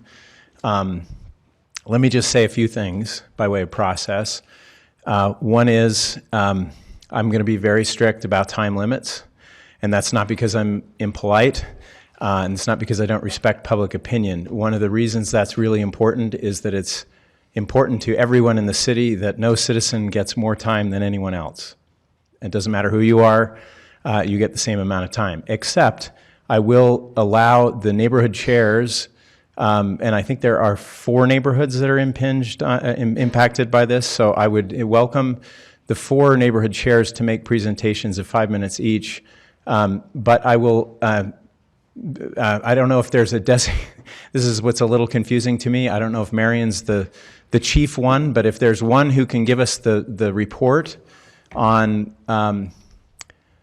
let me back up for a second. What I think is really crucial for us to hear, as a neighborhood chair, I know you sort of have dual roles. You're a citizen who has very informed and strong opinions, and we want to hear them. As a neighborhood chair, you have played a role in helping to gather and input from the neighborhood and have been a witness to those conversations. So in your initial 5 minutes, if you would be so kind as to just give us a report on the neighborhood feeling about this proposal and the concerns. I'm spitballing a little bit here, but I'm going to try something. What I'd like to do is allow you to come back after everyone has spoken and give you your 2 minutes as a citizen to say whatever you want. And we will also feel free to ask you questions as neighborhood chairs of anything that needs more clarification. Is the council okay with this? Yes. Okay. Yeah. I'm sorry, I didn't understand all of your intent. You're saying that we would permit the neighborhood chairs to comment for 5 minutes and represent the interests of their neighborhood, and then they could return to the mic as a private citizen for 2 minutes during the same segment of public hearing? Yes. Okay. Not as a rebuttal to what the developer says? As a private citizen. Okay, thank you. Mr. Chair? Okay, yeah, and yes. And traditionally, you've been given 5 minutes total, so this represents 2 extra minutes for them to voice their personal opinions separately. Yeah. And I'm probably only mainly concerned because I know there are several neighborhoods that are impacted here, and I think it's only fair that we hear from all of the neighborhoods, but I also want to be sensitive to the needs of hearing from everybody. It's the best I can do for now. This is what I've been thinking. So I hope this will work. So Marion, I welcome your presentation. Thank you.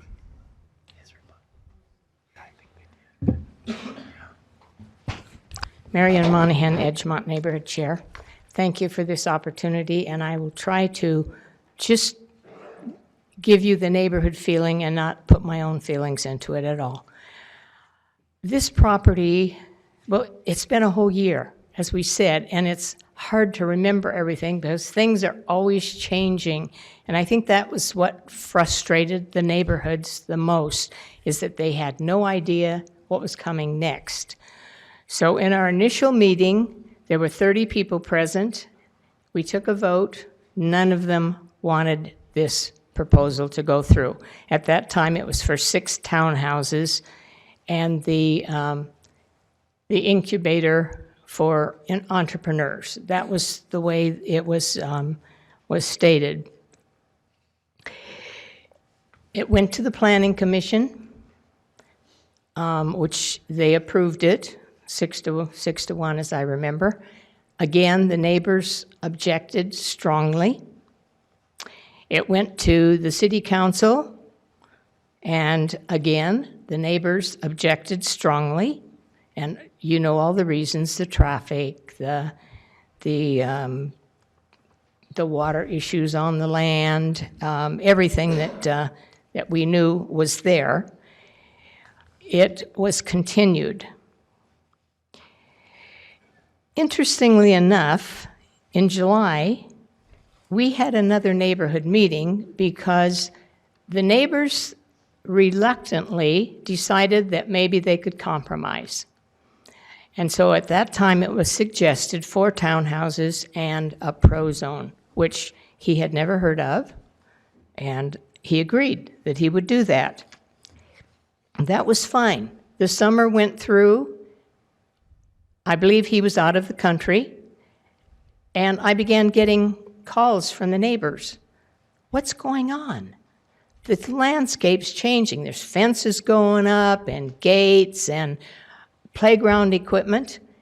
And so I texted Mr. Church, and he explained that he had a long-term lease with the school and that he was putting in playground. So I informed the neighbors of this, and that, of course, put a whole new light on things. Late in the summer, we received a pro-zone proposal, which I passed on to the neighbors.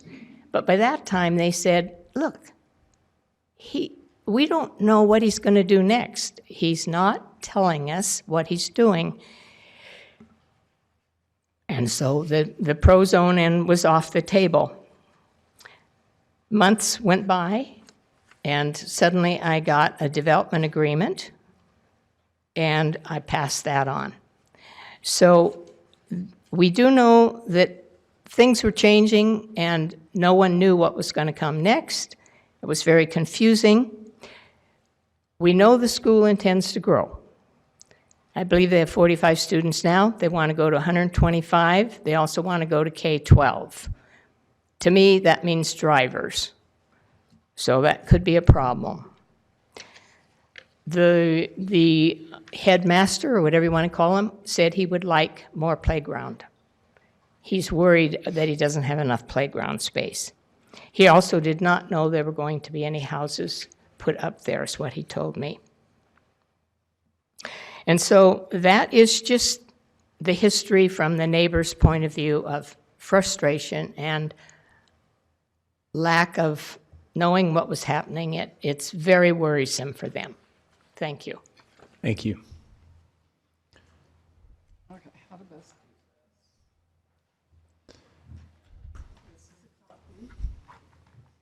And which? The original agreement that you've had referred to, that the neighbors worked very hard. I'm sorry, I'm Sharon Memmott. And you're speaking on behalf, aren't you the vice chair of Edgemont? Also the vice chair of Edgemont. Okay. not- Well, I wanted to make sure the other neighborhood chairs I got could it. also speak for Nancy Wilson, who's the Indian Hills, who's not here, or Richard Pratt, who's also not here, from Okay. Sherwood Hills. Which one would you like to speak in behalf of? Sherwood Hills, let's go. Okay. You've heard the timeline. I've given you a copy of the original deed agreement. I'm not sure what to call these things at this point, that the neighbors worked very hard on 40 years ago. You can feel free to pass that around. There's 6 or 7 copies. And they felt at the time that those promises would be honored. They felt like this property would become parking. It's part of why parking is one of the issues. They felt it would be parking for the office building that they were so opposed to at the time. So several comments, concerns, I will say, with what's been presented before you right now. Mr. Harding's summation of this meeting says the current proposal is to build 4, not 6 townhomes. Proposal conflicts with the neighborhood-specific policies adopted many years ago, but aligns with more recent adopted city policies and objectives. I couldn't find what those were. I appreciate that Mr. Church, we did get together and meet and tried to address some of the concerns. That document in front of you is one of them. And appreciate that he's also now a property owner in our neighborhood and that we represent his right to make this request to you. But he was very kind in saying that we as neighbors actually have to live with this result every day, where he doesn't live in the neighborhood and doesn't have to live with your actual results. So the development agreements that I'll refer to because they were in your packet, at least what I received last week. There's two, one specifically for Quail Valley Office Building and one for the church townhomes. And as I read through them, my main concern was that it talks about the enforcement of land use restrictions. And it says that any property, one of the things it says is any area property owner can make complaint to the city. That's in the Quail Valley Office Building. As I read the townhomes, because that's specifically the property that we're talking about today, one of my concerns is that in the under agreement it says now therefore, number 2 says zoning, the property shall be used in accordance with the requirements of the professional office zone. But we understand it's being changed to residential, so I don't know if that's a typo, and I apologize, but about the minute you got well, I got sick, and I've been down for 2 weeks, so I only got to read this yesterday. So again, that says professional office building, professional office zone, not residential or anything else. Further down it says definitions, it says it refers to the 4 townhomes, and this is, I think, the major concern for the neighbors, is that it says the 4 townhomes. As they're placed on this new site plan, it doesn't say only 4 townhomes. So as he walks away in 40 years, somebody else could say, well, LDR would allow us to do many more on this, and there's room for it because we didn't use it originally. So that's not in a CC&R or a deed restriction or whatever.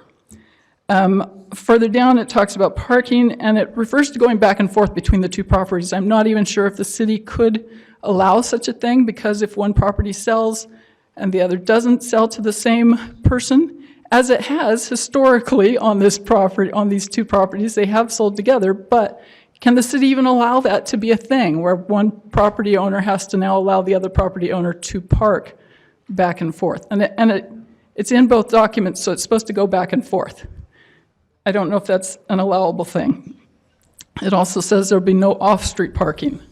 I don't know if that's an allowable thing, but as he mentioned, it is marked no parking right now. He also says that it'll be not used for student housing. I wondered if that's a thing, because the city does let 3 unrelated people, so is that something that a private developer can do? Trying to wrap up. As recently as November 13th, the staff brought a project to you on University Avenue, which I would consider a larger street, more collector, and they recommended not to do an LDR rezone.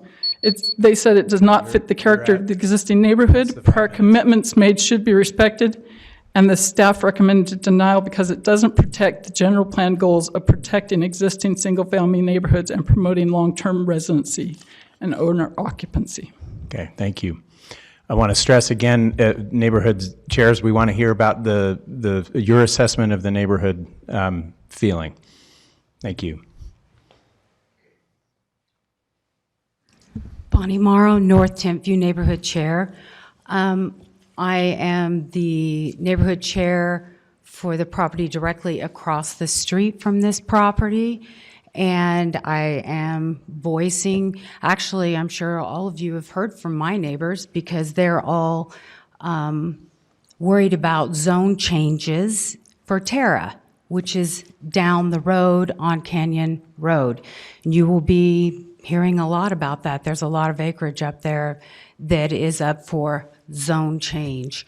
So what's before us tonight is who has the right to change their zone. Is it a specific developer? Is it a specific piece of land? What determines what gets to be zone changed? Now, I understand that this is designated as infill. Why is it designated as an infill? What keeps a property on Canyon Road that is sitting on an acre from tearing down their house and becoming infill?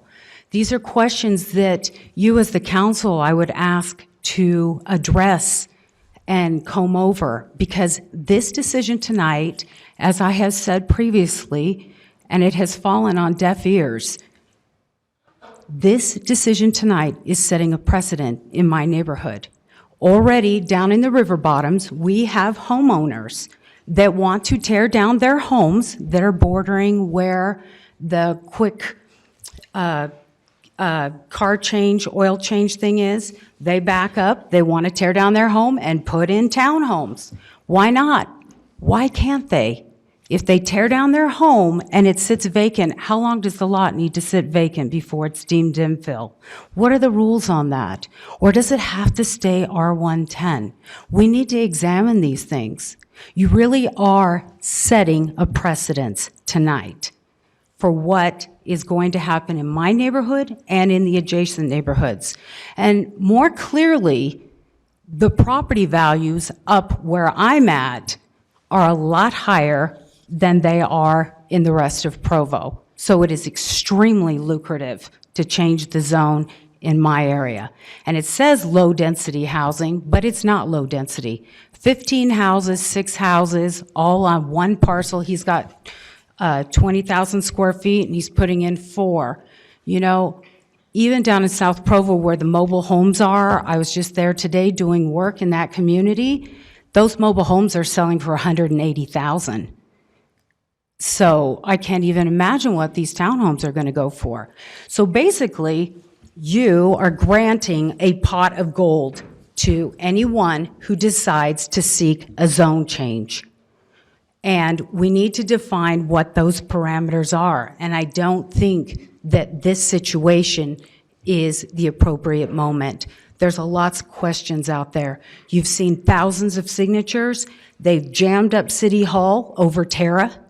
They have internet shutdowns over this whole thing. The church is talking about it on every corner about what's happening with Terra. And this will set a precedent for it. And maybe that's what we want for the city. Maybe that's what we want to move forward. Maybe we want people to tear down their homes and change them to an LDR. I don't know, but we need to examine that. We need to, excuse me, I need water. We need to examine that, and we need to discuss that as a council and as a city as we move forward.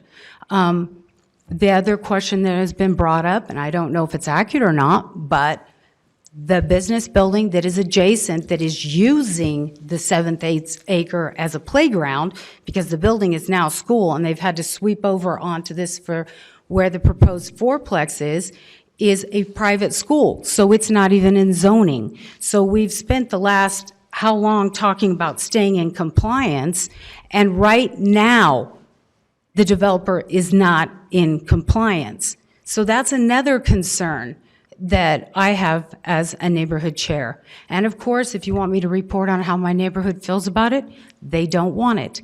They want the zone to stay as is, public facility. Thank you. Thank you.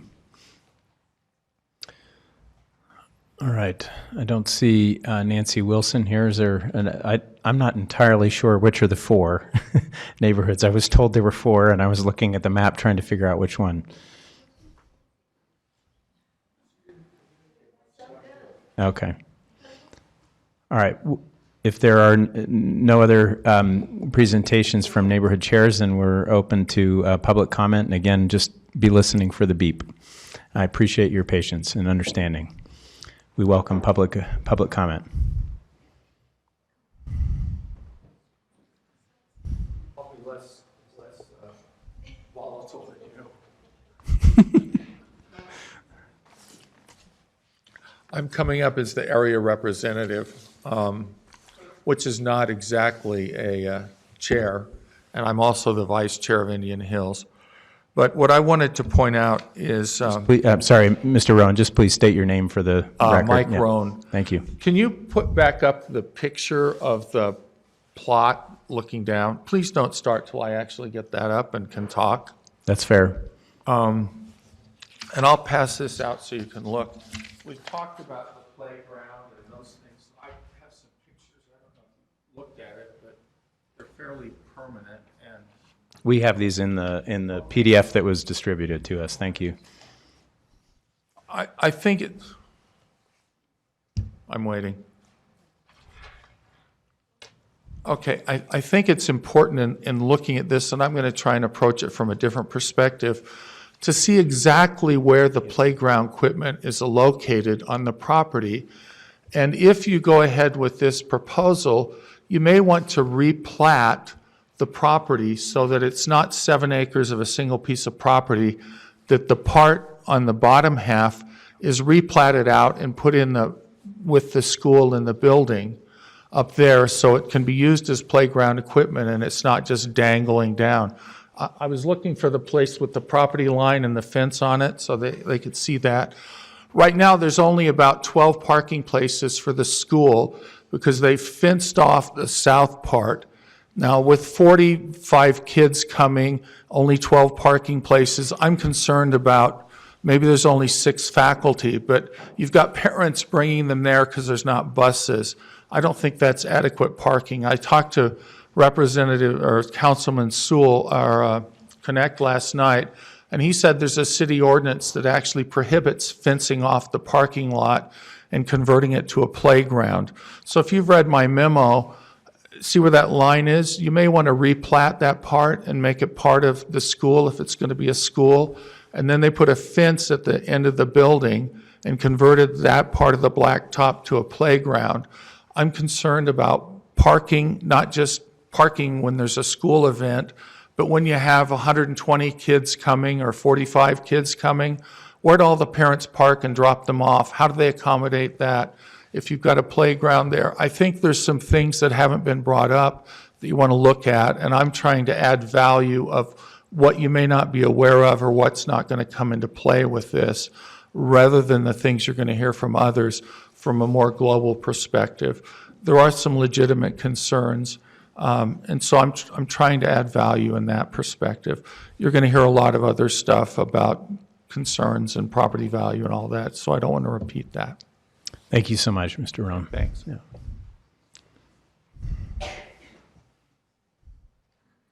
Mr. Chair, members of the council, my name is Kurt Bramble. I own the property with my wife immediately across the street. And Mr. Jones, I hope your comment about you're only concerned about the opinions of the council, not the opinions of the citizens. I hope that was not a literal statement of the culture of this council, because I think we, as elected officials, I think we all have a duty to be concerned about the concerns of citizens. I'd like to speak to something, though. Mr. Church said, dismissed the issue of traffic. I would encourage any of you to come up when school is either commencing or letting out. When there are cars lined up along Quail Valley down well past the seminary building, you have cars coming around the blind turn doing 50, 60 miles an hour. Traffic and safety is an issue, as is parking. They rebuilt Edgemont Elementary School, and they had to change the configuration completely of the access and egress to that school because of the traffic jams and the concern for safety of the children on how to get in and out of Edgemont Elementary. Now, this school isn't as big as Edgemont, certainly, but the gentleman that's running the school has advised my wife and I that their plan is to go to 125 to 150 students and for it to be up through the 12th grade. That means parking, that means drivers, that means some 80 families with kids dropping off at that school. Currently, that property is owned public facilities. That is appropriate for a parking lot. That's what was intended when the negotiation 40 years ago that I was at the table when the restrictive covenants that you have were put in place. And I've told Mr. Church, I really appreciate every effort he's made to try to work with the community. I think it's a positive moving to 4 units. But there are unanswered questions dealing with traffic. Stand on that corner and imagine that on the south side of that road that it is jammed up well past the seminary building with cars. I observed very near misses on 3 different occasions because of speed coming down and cars waiting to drop their kids off. One slid sideways and almost took out one of the students. So parking and traffic is an issue. Thank you. Thank you so much.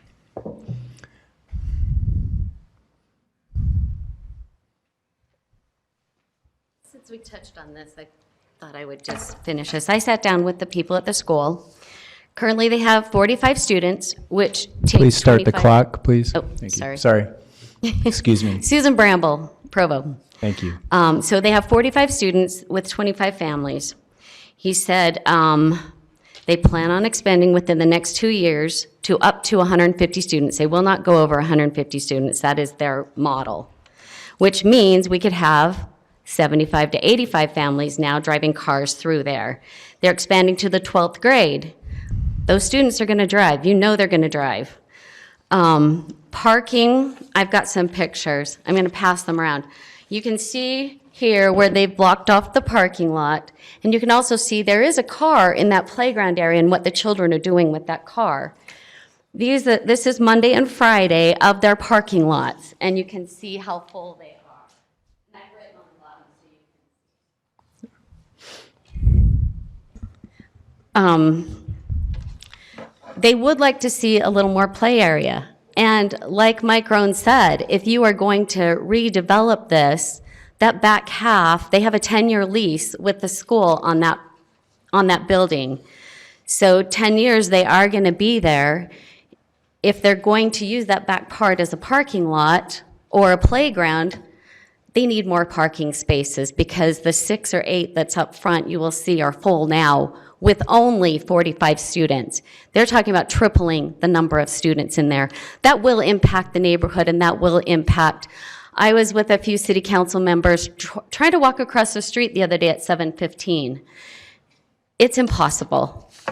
It's a traffic problem there. We love our kids. They walk to school. Oh, just 2 weeks ago, here's the accident that happened there on that property. I'll pass these pictures around too. Down way too fast. That car ended up upside down right where they're going to build those townhomes. We've had our rock wall taken out twice, so it is a problem up there. Thank you. Thank you so much, Ms. Bramble.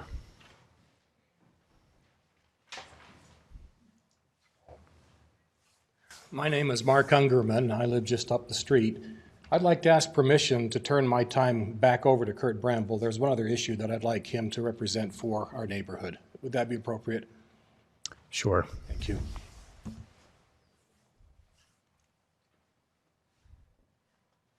Thank you for indulging. And I understand your position when I chair a committee. So right now, we're debating whether this should be changed from public facilities to another zone. I would submit that what really should be under consideration is rezoning back to public facilities, the school. It's a violation of zoning right now to have a school in a professional offices zone. But because of the need for parking, because of the need for safety for those kids, and safety for the neighborhood when those kids are coming in and going out of that school with their families, dropping them off and such, this entire parcel should be rezoned to public facilities and to be in compliance. Then it wouldn't matter where that is, the playground, which portion is, because you could use the rest of the property to address the concerns of traffic flow. And that's something that really should be considered.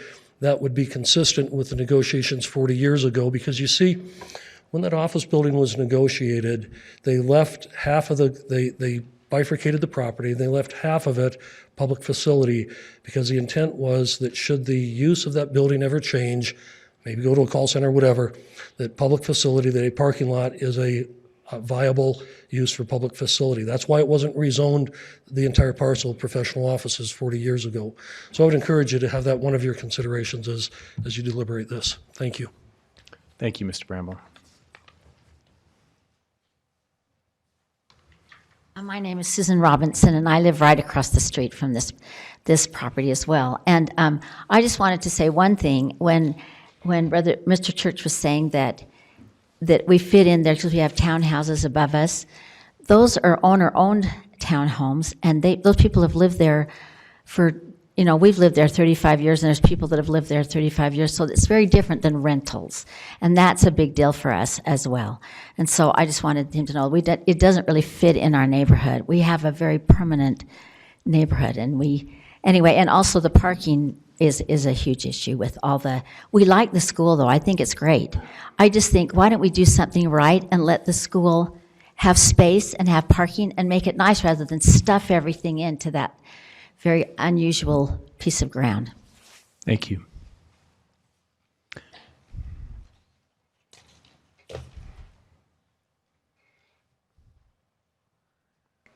Marion Monahan, citizen Provo. I'm just curious, has a seismic study been done on this property? We all know that Timpview is sort of built on shaky ground. They're having a lot of cracks and things happening. Is it advisable to build a bunch of townhouses until we really know if this ground here is stable or not? Thank you. Thank you.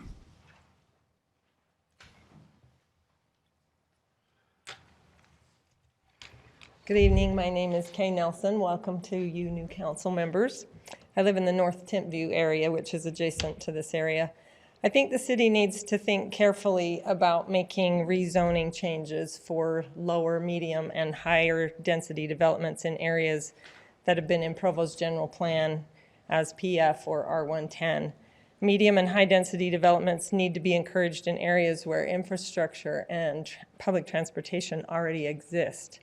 Setting precedent of changing zoning such as this opens the door for other zoning changes in areas that should remain agricultural or R110. Provo is going to grow, and developments and homes are needed for those who move here, but let's be wise about what and where those developments are. Thank you. Thank you, Ms. Nelson.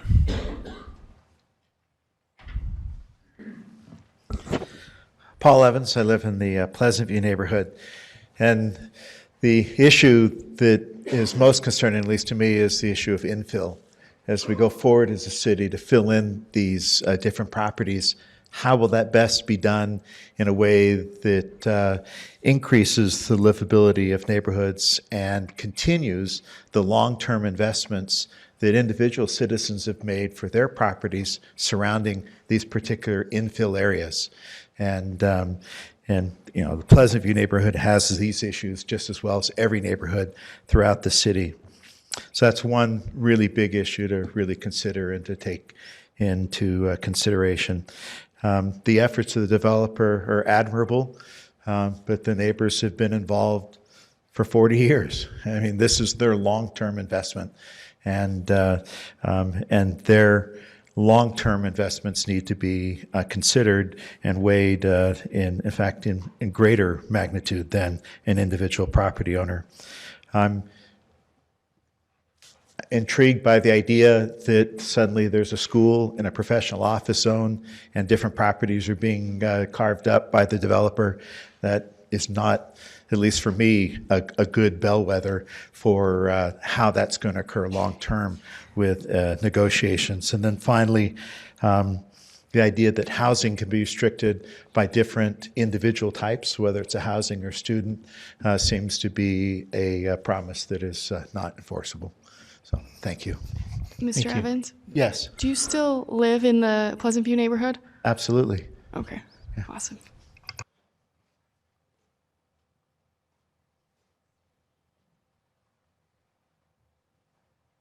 Good evening and welcome to the new council members as well. My name is Susan Christensen. I live in the Sherwood Hills neighborhood. And I think it's my job as a neighbor and resident of Provo to speak up about what our neighborhoods look like. It is important not to set this precedent, as Bonnie Morrow said. It's a very dangerous precedent of rezoning these infill pieces to be more dense than the R110 zoning neighborhoods around it. Just like land designated as agricultural should stay, so to limit high-density housing to parts of the city that have more services for high-density housing. Again, finding use for infill property should increase the long-term investment and benefit the neighborhood. I don't think setting a precedent and changing the zoning helps make the neighborhood better. Even one concerned resident should be paid attention to. There are many concerned neighbors worried about the impact of more cars and people on an already very busy street, and especially changing the zoning. I am sorry this developer had no idea about the easements on this property or that he didn't know the building has been such a problem for the neighborhood for the last 40 years. And I don't believe an appraiser is an expert on neighbors' feelings on whether or not these townhouses would be an asset to the neighborhoods. As land gets more scarce in Provo, we have to become more critical of these proposals.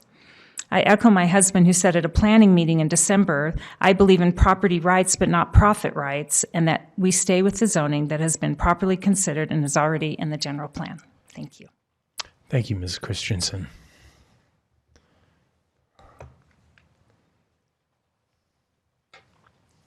Appreciate the open forum here. My name is Steve Robinson, live in property right across the street from this. I appreciate the efforts of the churches to try and answer and address issues that are facing this property.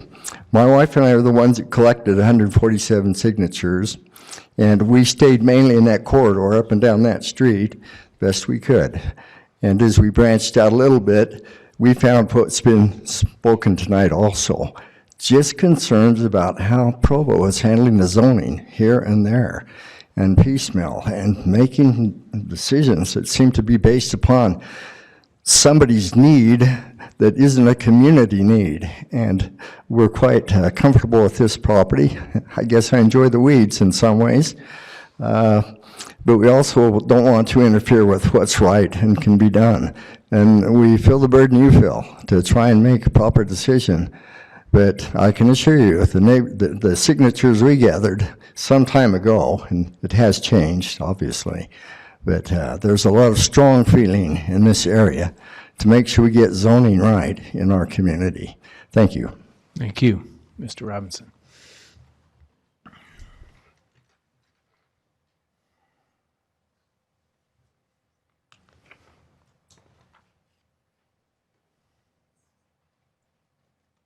Hello, Council, Mayor. Brian Henry of the North Timpview neighborhood. I just want to give a quick synopsis of the first meeting in January of last year. I attended the meeting, curious what was going on.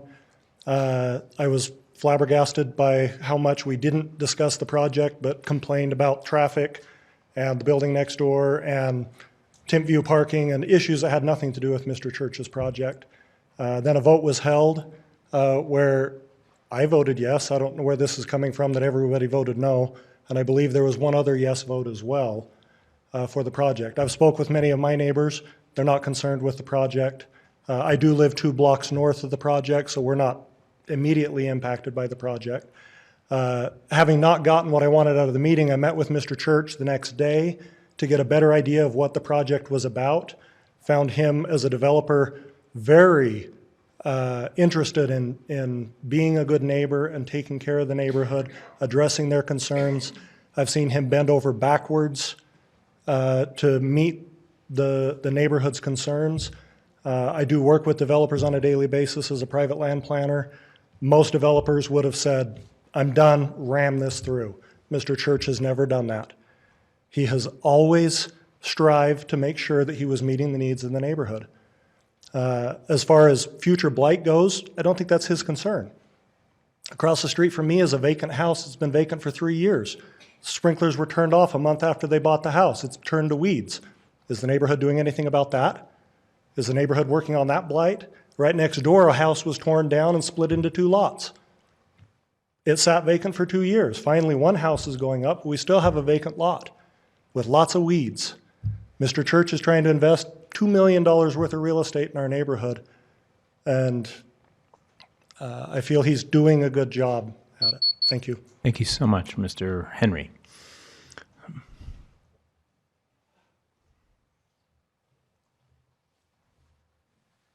Dave Knack, Provo resident, and I'm nervous. You should be. Oh, this is so much fun, being on this side of it. But I'm interested in, and I'm kind of excited. School here is a good thing. I hear that they're going to double or triple in size. I actually drove up there today, and I did see that the parking lot had a fence across it, so that half or more of the parking lot's not available. And it looked like a basketball court and whatever, so it had, in theory, recreational purposes in mind. Well, my first reaction was, I didn't think you could reduce the amount of parking on anything without the city's permission. If it was approved with a certain amount of parking, then it needs to keep that amount of parking. And so if the parking was reinstated and would probably be needed in the future if they do what they're going to do in expanding, then if you really need that extra playground or basketball or whatever, then that would probably be pushed down and end up where they're thinking of building the townhomes. So my first priority here is how can we make sure that the school is providing enough parking and providing all the amenities they need to be a successful operation. And if you've ever driven through a neighborhood, there's neighborhoods that have schools, private schools in the middle of them, or the one on South State Street. You ever go by a private school and it is pandemonium in the morning or afternoon. And the fact that this doesn't have a way for people to pick up and drop off, it's not designed that way. But it could be designed that way because if all the property was used primarily to satisfy the needs of the school and if there's property left over for townhomes, well, I guess that's another discussion, but that's how I view it. Thank you, Mr. Connect.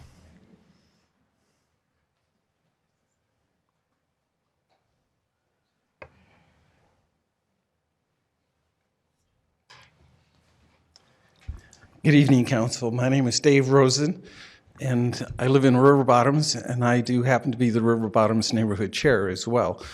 My reason for coming tonight is to see how the council is going to react to this request, because it does impact each of our neighborhoods, and even though we are not directly impacted, we are seeing the effects of the city's intent to move to a low-density, medium-density, and high-density residential neighborhood zoning. And we have a particular interest in this case because the request is for the whole piece of property to be rezoned to LDR. But yet they're only going to use a piece of it at the present time. And as has been brought up, over time those things tend to disappear. And as Bonnie mentioned, you're going to set some precedents for the rest of us as neighborhood chairs to understand how the city is going to look at rezoning of these individual properties inside neighborhoods and what's going to happen to them and what will be the result over a long period of time. And so we ask you to take that very seriously and consider, are there other things that could be done with this property in order such that we don't grant an LDR zone to the whole piece? Thank you. Thank you, Mr. Rosen.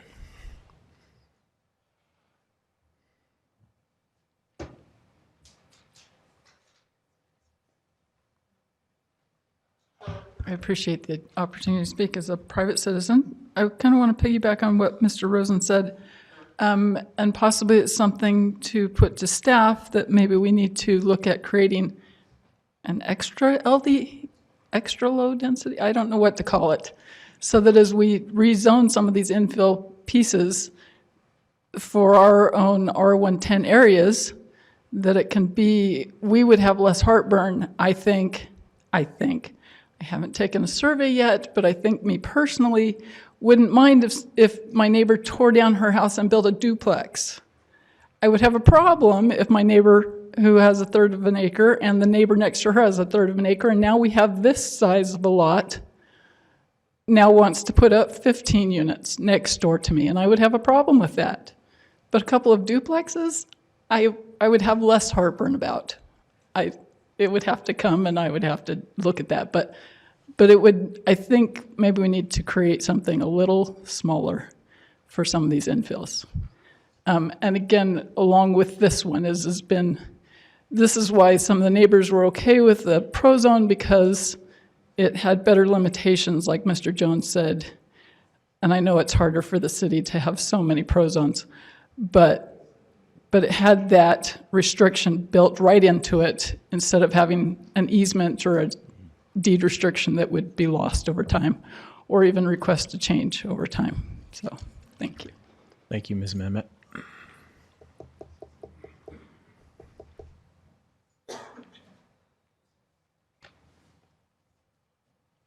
Randy Nuila, and I live in just right across the street from this property, like several other people. And to be honest, I'm not the sharpest tack in the box.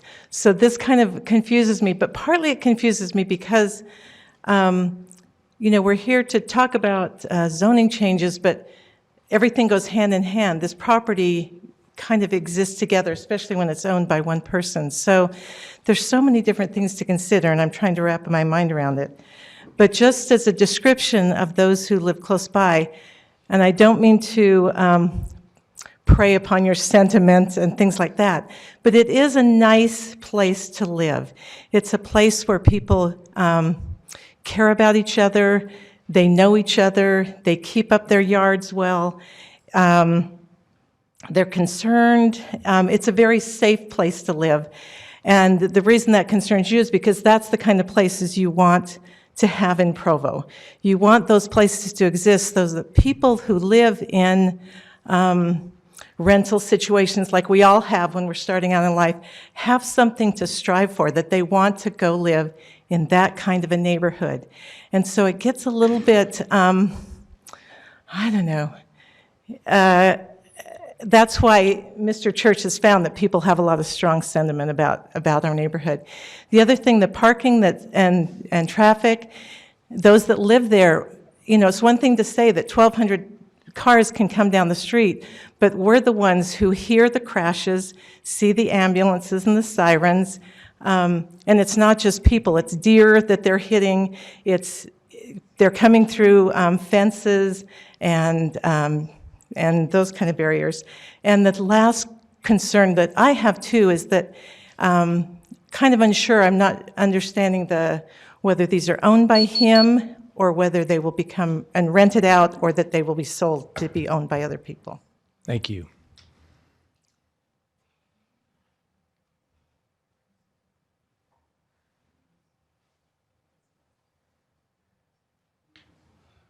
Mary Miller, Spring Creek Neighborhood Chair and Southeast Area Rep.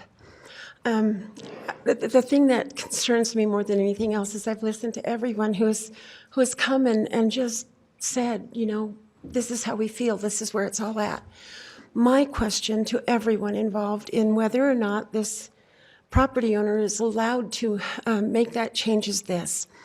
How many of us are aware of the general plan, have read it, know what's there? How many of us have read the other plans that have been made for this entire city? And how many of us know the code book? I have gone to sleep more than once because I couldn't sleep, so I read the city code book. And I may be strange, I get it. But I know it, and I know that the men who sit on this city council, all of you, and the women, and I know that those who are in positions to plan for this city are wise individuals. They know what they're doing. They would not do anything if they didn't think it was for the betterment of this city, Provo, and for the population that is coming. There are 2 times in our life where it doesn't matter who our neighbor is. The first one is the nursery at the hospital. The second one is where you purchase your real estate to lay your mortal body down. We need to think about this as what is best for the city. And before we make decisions on what they should or shouldn't do as people on the council or the planning commission or any of those things, we need to understand the guiding documents that each of these people have to work under. Thank you. Thank you, Ms. Miller.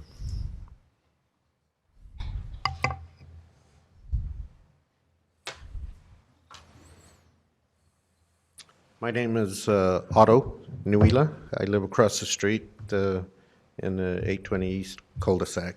And thank you for the time to be able to speak to you in your service here for the city. These are my observations on why rezoning for this proposal is not practical or beneficial. The property is small, less than a half an acre. It's oddly shaped. And if you go there and walk it, you'll see that it's a little plateau with drops, and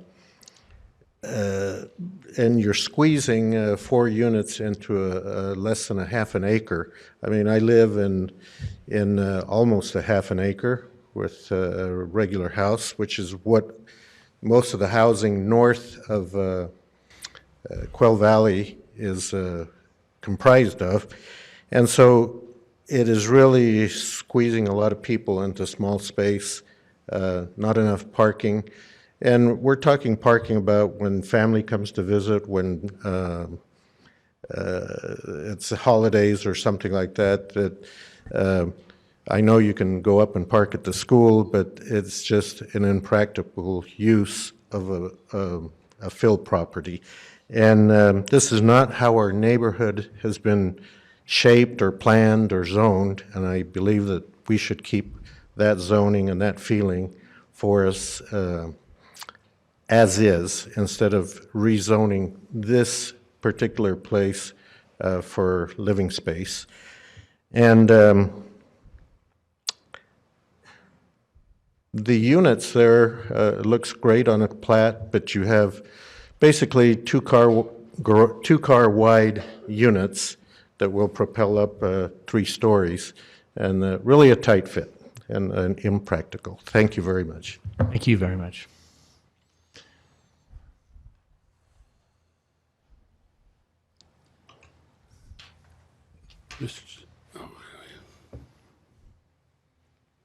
Pam Jones, Ken Edgemont. I'm wondering if there's some way that the city can impose some kind of limits on off-street park or street parking for large events. I live on Canyon Road, 1 mile from LaVelle Edwards Stadium. There are football games where cars are parked on both sides of the street. And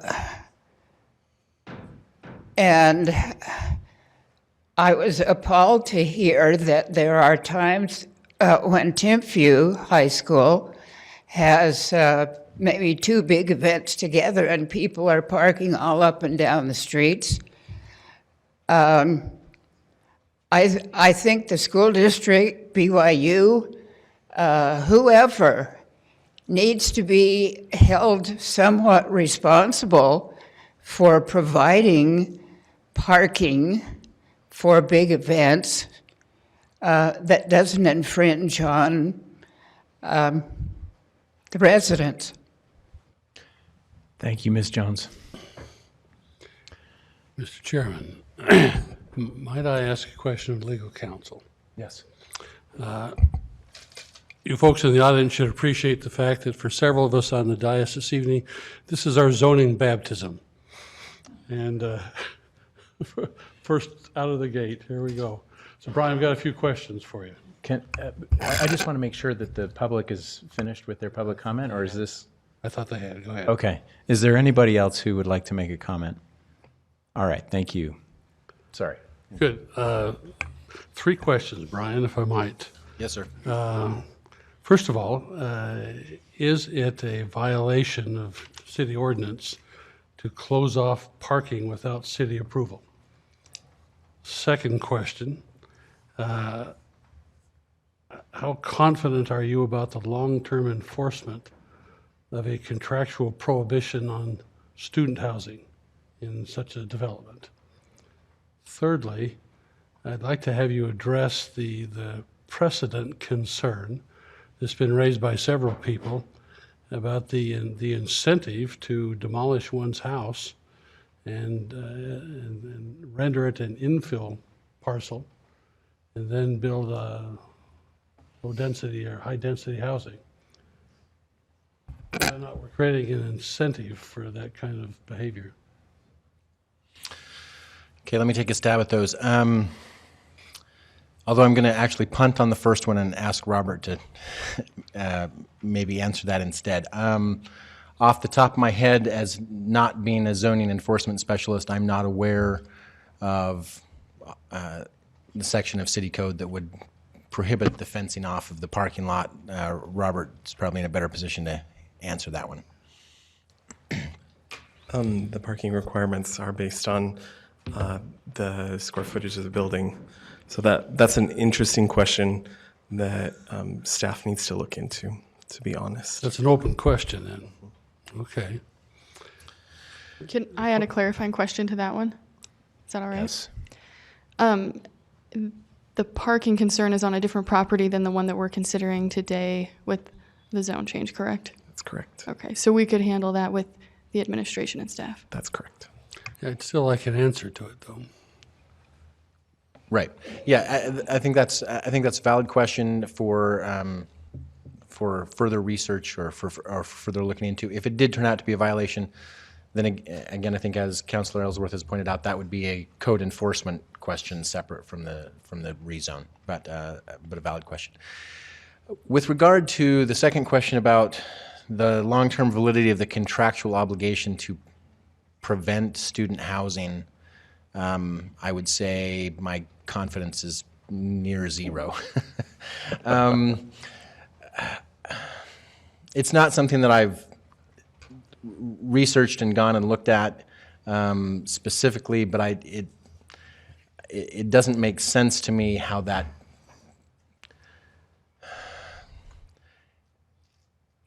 I just don't understand how that doesn't end up being a.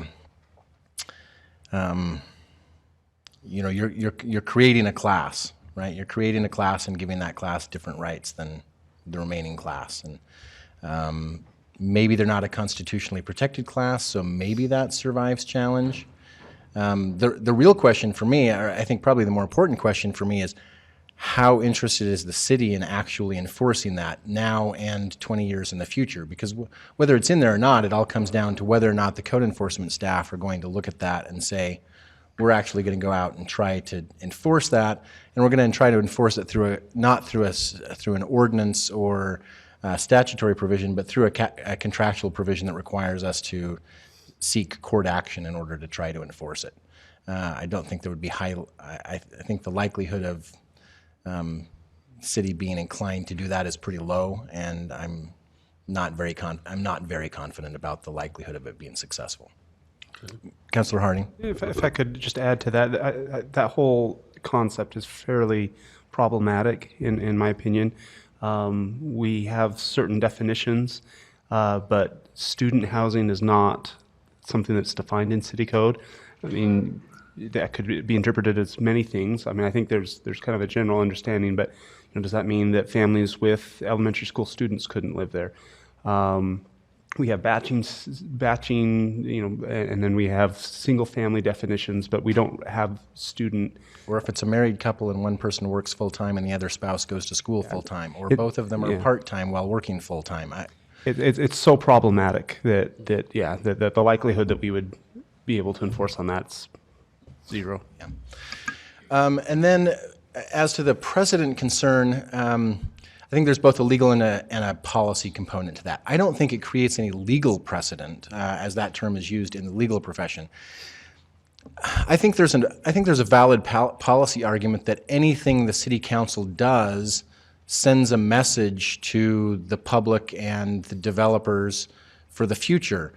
The question as a policy matter, I guess, is how likely is the general populace to look at one decision in a whole gamut of decisions over a long period of time and say, we think the trend is going to be this is what's going to happen from now on for all parcels of property, so we're going to bet all of our money and real estate on that proposition. That seems unlikely to me. But certainly if you have a city that never approves multifamily housing, then developers are eventually going to stop coming in and proposing multifamily housing. And likewise, if every multifamily housing project that ever gets submitted is approved, developers are going to start looking for opportunities to do those projects within the city. I think it's an individual, probably policy assessment for each council member how much of a precedent or message making a zoning decision on a piece of property this size sends. Can I add one thing to that? That's the reason I stayed up here. As staff, we're very, very cognizant of the recommendations that we make to Planning Commission, eventually to the City Council, and in this case, there was a recommendation of approval. I want to reiterate and just emphasize that recommendation is contextually based, and that there is a specific context to this particular property and to all properties or any rezone application or anything like that that we are specifically looking at. And in this case, the context of the location of the property, the shape of the property, the adjacency of the uses on either side, that was critical in our recommendation. If a similar recommendation had been in the middle of a single-family neighborhood, or if a similar proposal had been made in a 1 acre piece of property in a R110 zoned area, I would venture to say that our recommendation would probably be substantially different based on the context of the property and the surrounding uses. So I just wanted to add that for clarification.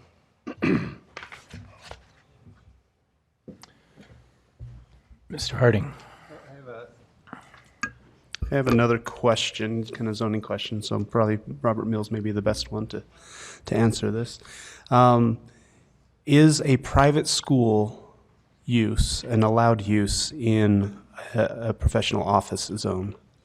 I don't believe so, and that's a zoning compliance situation. Thank you.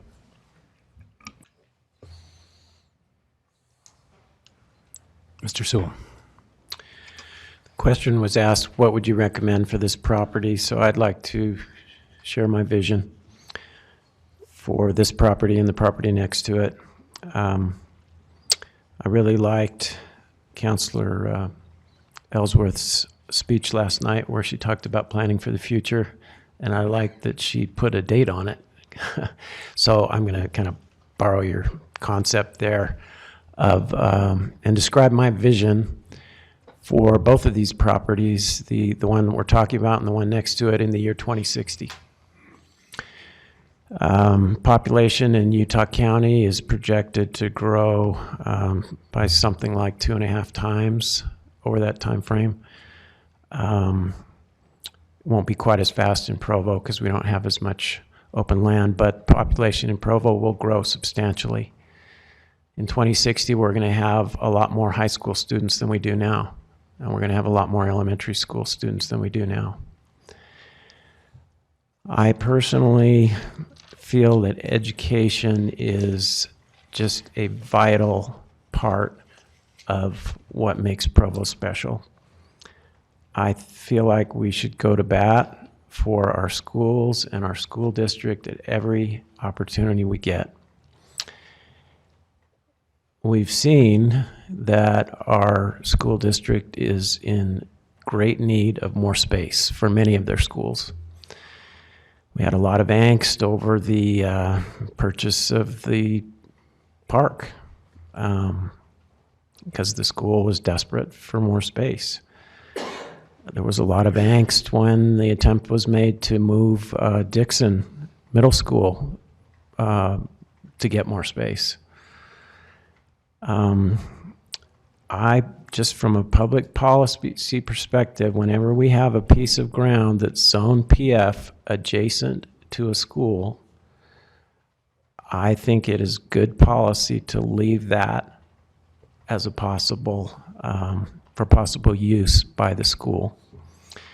And I think it does set a precedent if we allow this rezone to a commercial use. I know of a piece of property next to Centennial Middle School that is currently zoned PF and is owned privately. The school has wanted to buy that property, but they can't afford to pay for it at commercial prices. I think we'd be sending a loud message here if we allow this rezone that will make that eventual potential purchase more difficult. I would like to keep both this parcel and that parcel zone PF with the idea that eventually it would be available for school use. A little bit of history. So I live in this neighborhood, well, down below a little bit.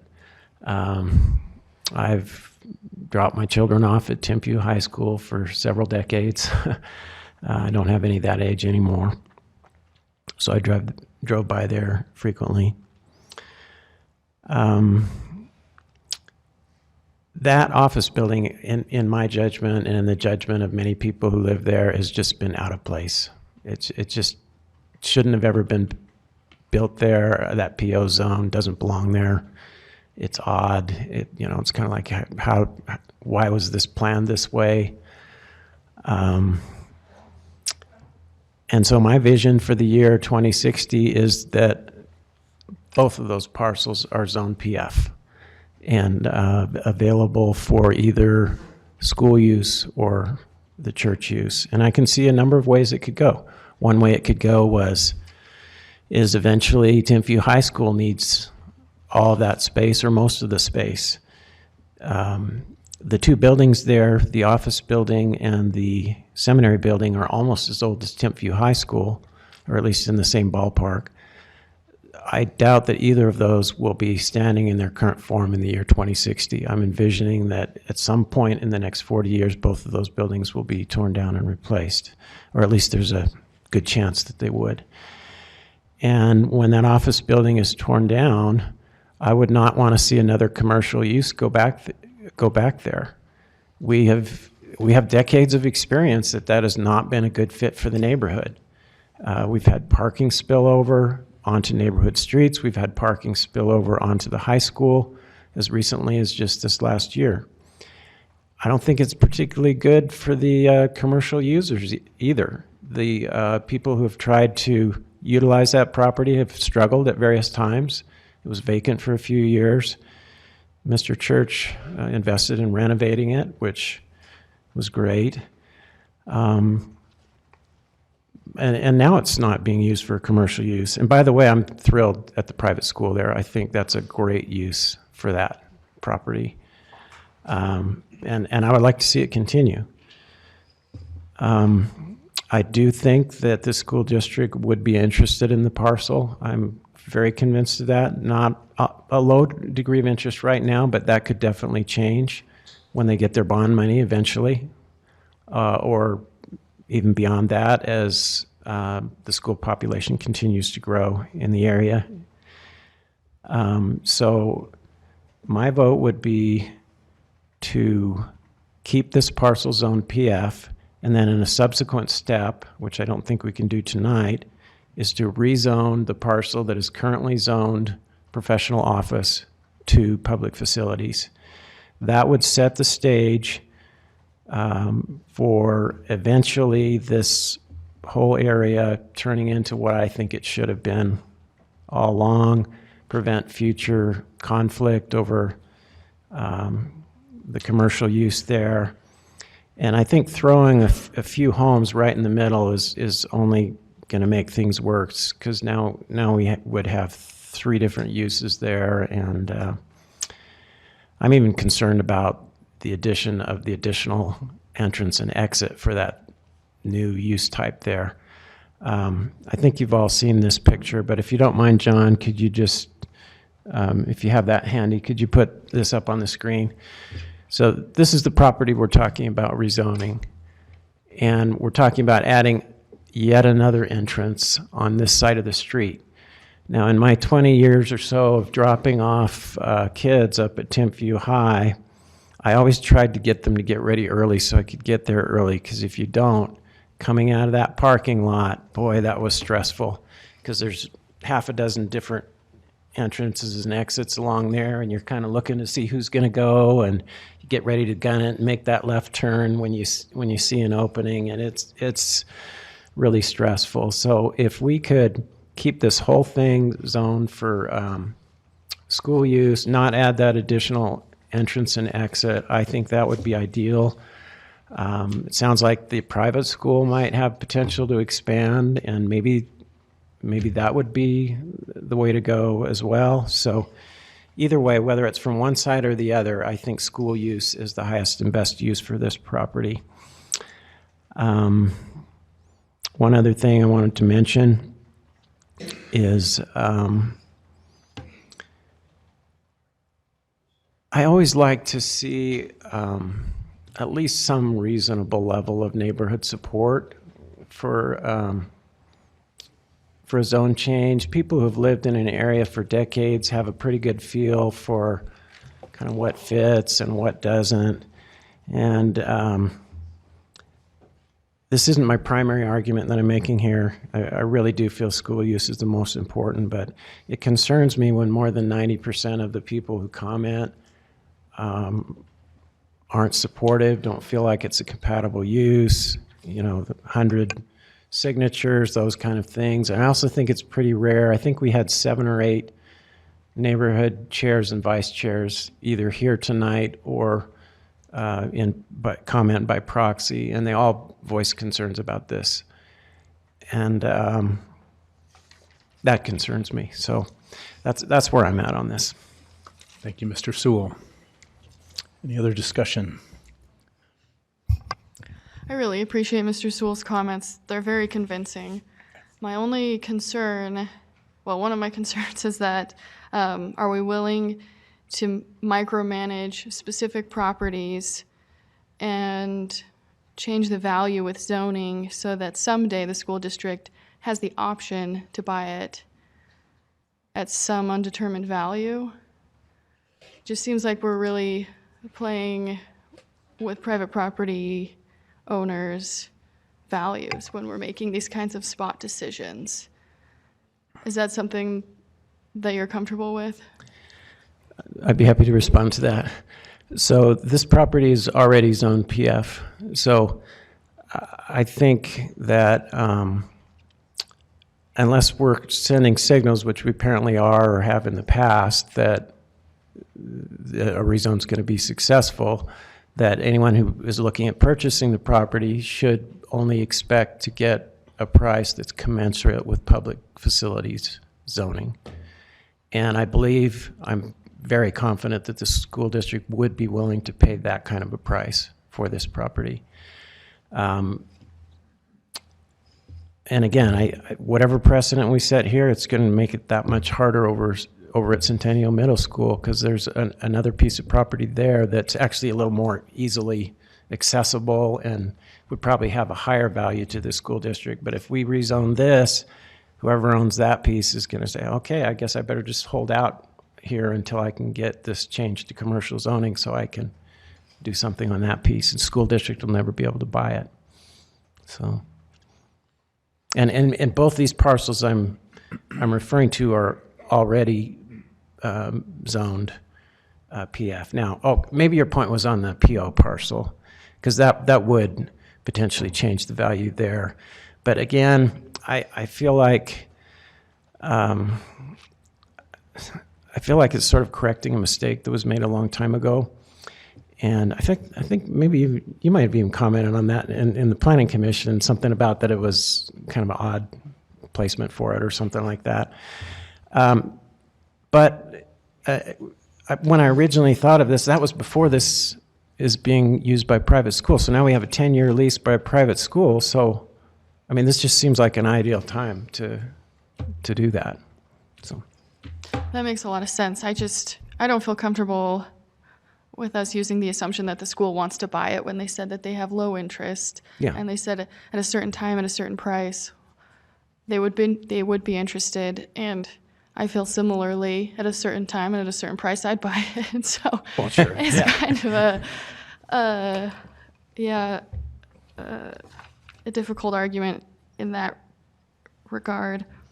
If I could just add a little bit of background on that from my conversations, I mean, I'll express my feelings about this later, but I spoke with McKay Jensen yesterday because I was interested to know if the bond not passing had changed anything about their interest. Every time this issue's come up, there's never been someone from the school district here to plead with us to hold on to it. So, I mean, I sort of see the logic of holding on to it, but I haven't heard that from the school district itself in any strong way. And what McKay said to me is that, I mean, he admitted openly that there's division on the board, and that it's, my read of that, he didn't say this, but my read of that was, well, it sounds like it's very unlikely that they're going to come to consensus about whether or not this is of interest, at least with this current school board. And in his view, the part of the problem is the piece of property is on the other side of the seminary. So it actually doesn't really help the school at all. I know there are different feelings about that from maybe some of the other board members, but again, I haven't heard from them. We haven't heard from them. All we got was the letter saying the interest is low, and every time I've had personal conversations, and when we met with the school board, they reiterated their low interest. So I'm a little uncomfortable assuming that as well. I mean, I have my reservations about this for other reasons, but that one seems a little hard to place a lot of confidence in terms of what's likely to happen. I mean, I get what you're saying. You're sort of arguing for, caution in case, right? And since it's already PF, we're being asked to do the more dramatic thing, which is to rezone it. So I can respect that, but I just think it's a little unclear to me that the interest is. I would even describe it as lower than low, but that has been my impression from the conversations I've had. May I respond? Absolutely. So in Superintendent Rattel's letter, he did say that at the current time, the interest is, I think, minimal was the word that he used. But I sat there and talked with him about the letter, and as you described, there are different opinions on the board. Melanie Hall would be on the other side of that, much more concerned about what happens here, and she's lobbying really hard for that piece next to Centennial Middle School to become available for the school to purchase, and that whole neighborhood would like to see that happen, but school board can't afford to purchase it as long as it's being viewed as potentially changing to commercial use. So I wouldn't want to say, I would say the interest of the school board in purchasing it is very low today, but I think that could very easily change. And they do see some potential uses, parking and different things. So it's not that there's no potential benefit to it. And again, coming back to looking at the year 2060, those two buildings could be completely reconfigured by that point. I could see the seminary potentially moving over to the east, for example, and then you'd have a lot more contiguous. I mean, if the private school weren't to continue, because that's another good scenario too, is the private school could expand it that way. But if they were to go away, I could see when those two buildings come down, the seminary potentially moving on the east and Timpview High having more contiguous space there. So. Other discussion? Yes. Yeah, I think I have one more comment. And I have mentioned this earlier. It is a weird parcel. It's on that slope. It's proposed residential between what used to be an office building and a school and a seminary. And it's just a weird shape. It's really unusual. But I appreciate what Mr. Sewell said, and I think if we wanted the most opportunity in the future, in the year 2060, that we would keep those parcels in larger pieces zoned together so that there is more flex and opportunity in the future.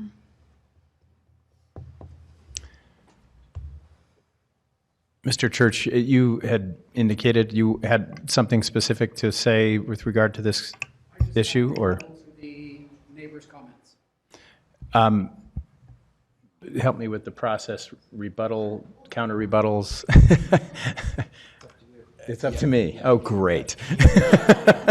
I was afraid of that. Welcome to the chair position. Basically, at this point, what's happened is that the public hearing is over, and the council is faced with the task of deciding whether they have sufficient information to make their decision or not. And if you feel that further discussion from the applicant or the citizens here would resolve that, then you're certainly able to open it back up, but there's no requirement. I think we owe it to Mr. Church in fairness to hear from him. I'm happy to do that, but I want to request that we can also ask neighborhood input as well, but I want to be strict on time, if you don't mind. Thank you. I'm not going to time you, but let's try to keep it to a few minutes. I want to go home as much as you do.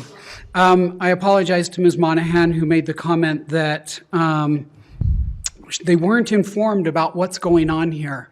And I've never been in a situation as a developer where I needed to communicate with the neighbors about changes in my tenancy and things like that. So I apologize to her. That's just new for me. Let's talk about some things that will help you with your decision. Expanding the school to K through 12. Those older students will be students at Timpview High School as well as the school. So far as drivers are concerned, they will be parking at Timpview High School as students of Timpview High School as well. It's a joint school situation. The fence was a big concern. The fence is a gate. At a certain time during the day, the gate is closed off and it is used as hard surface playground. The rest of the time it's open for cars. In fact, cars come in, turn around in that area to depart. It's a temporary situation, and it's to allow, there's plenty of parking outside the fence, and it's to allow for playground during a certain part of the day. If that doesn't comply with the city, we can make some changes there, but that was the original intent. It's not a permanent fence, and it is not sealed off. The parking still exists. There was a concern about the zoning. A school, to my knowledge and what I researched, is allowed in a professional office zone. We checked all that out before going in, so I believe that is the correct thing there. I'll have to double check. I don't want to tell you something incorrect. I think that this city council needs to do something for these neighbors about speeding on Quail Valley Drive. That accident that was put up there, it's real. It ended up on the property. That was Thanksgiving morning on icy, snowy roads. It needs to be addressed. Does that have anything to do with the proposal? I would argue no. An accident can happen anywhere when somebody's not obeying the law or on icy roads. And that was the circumstance that resulted there. There is LDR on this very street. What I am proposing is not out of the mix. Just up the street at North Little Rock Drive, there is LDR. My proposal is not outlandish. To Mr. Sewell's comments, I would just say that the school board said, we're not interested in putting in a $1 million parking lot or pass-through street. That's not the purchase price. That's retaining the property, compacting it, asphalting it, and making it accessible. That's where the $1 million price tag comes from, not the purchase price. I'm happy to sell the property to the school at a cheap price if the school were interested. They didn't schedule a meeting for me to be a participant in because I don't think there's interest there. Lastly, what more can I do to make this amenable to the neighbors? I have agreed to everything they've asked for. I've agreed to the pro zone. I got the pro zone handed back to me with a no thank you. So I think that I've done everything I could to, I really respect their comments, especially those who articulated them. Let me just look. I do own both sets of properties. I plan to keep the 4 units for myself. They would be income producing properties for my purposes. That's all. Do you have any questions for me before I sit down? Thank you. I do have a quick question. How long has the Slope School been in business?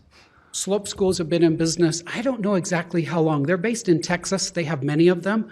Okay. They're very successful schools. It's a very unique way of teaching.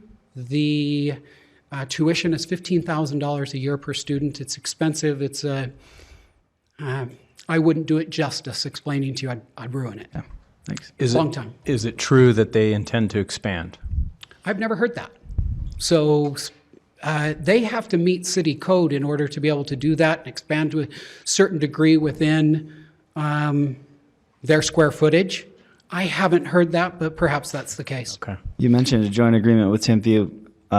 If they were to expand, the impact would be on FTE at the school as well, obviously. Would they have the ability as well to park at Timpview? Or just the students? Just the students. That's student parking, and they all have student passes on their student stickers on their car, so that'd just be for the students. Okay. Mr. Jones, I have a question for you. I think it was mentioned earlier, the violation of zone, so that it's currently zoned. I know we're talking about a different property, but I do think this is relevant.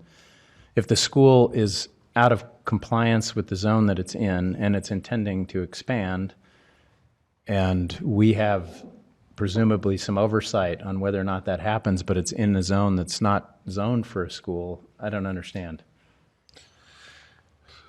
I mean, I guess part of my question is, if you understand how that would happen, then I would agree. I mean, I don't think it would happen. It seems to me like if they came in for any kind of permit for expansion and it was a zoning violation for them to be there, then it would be denied. That's assuming it gets recognized, right? I mean, mistakes happen, I suppose, but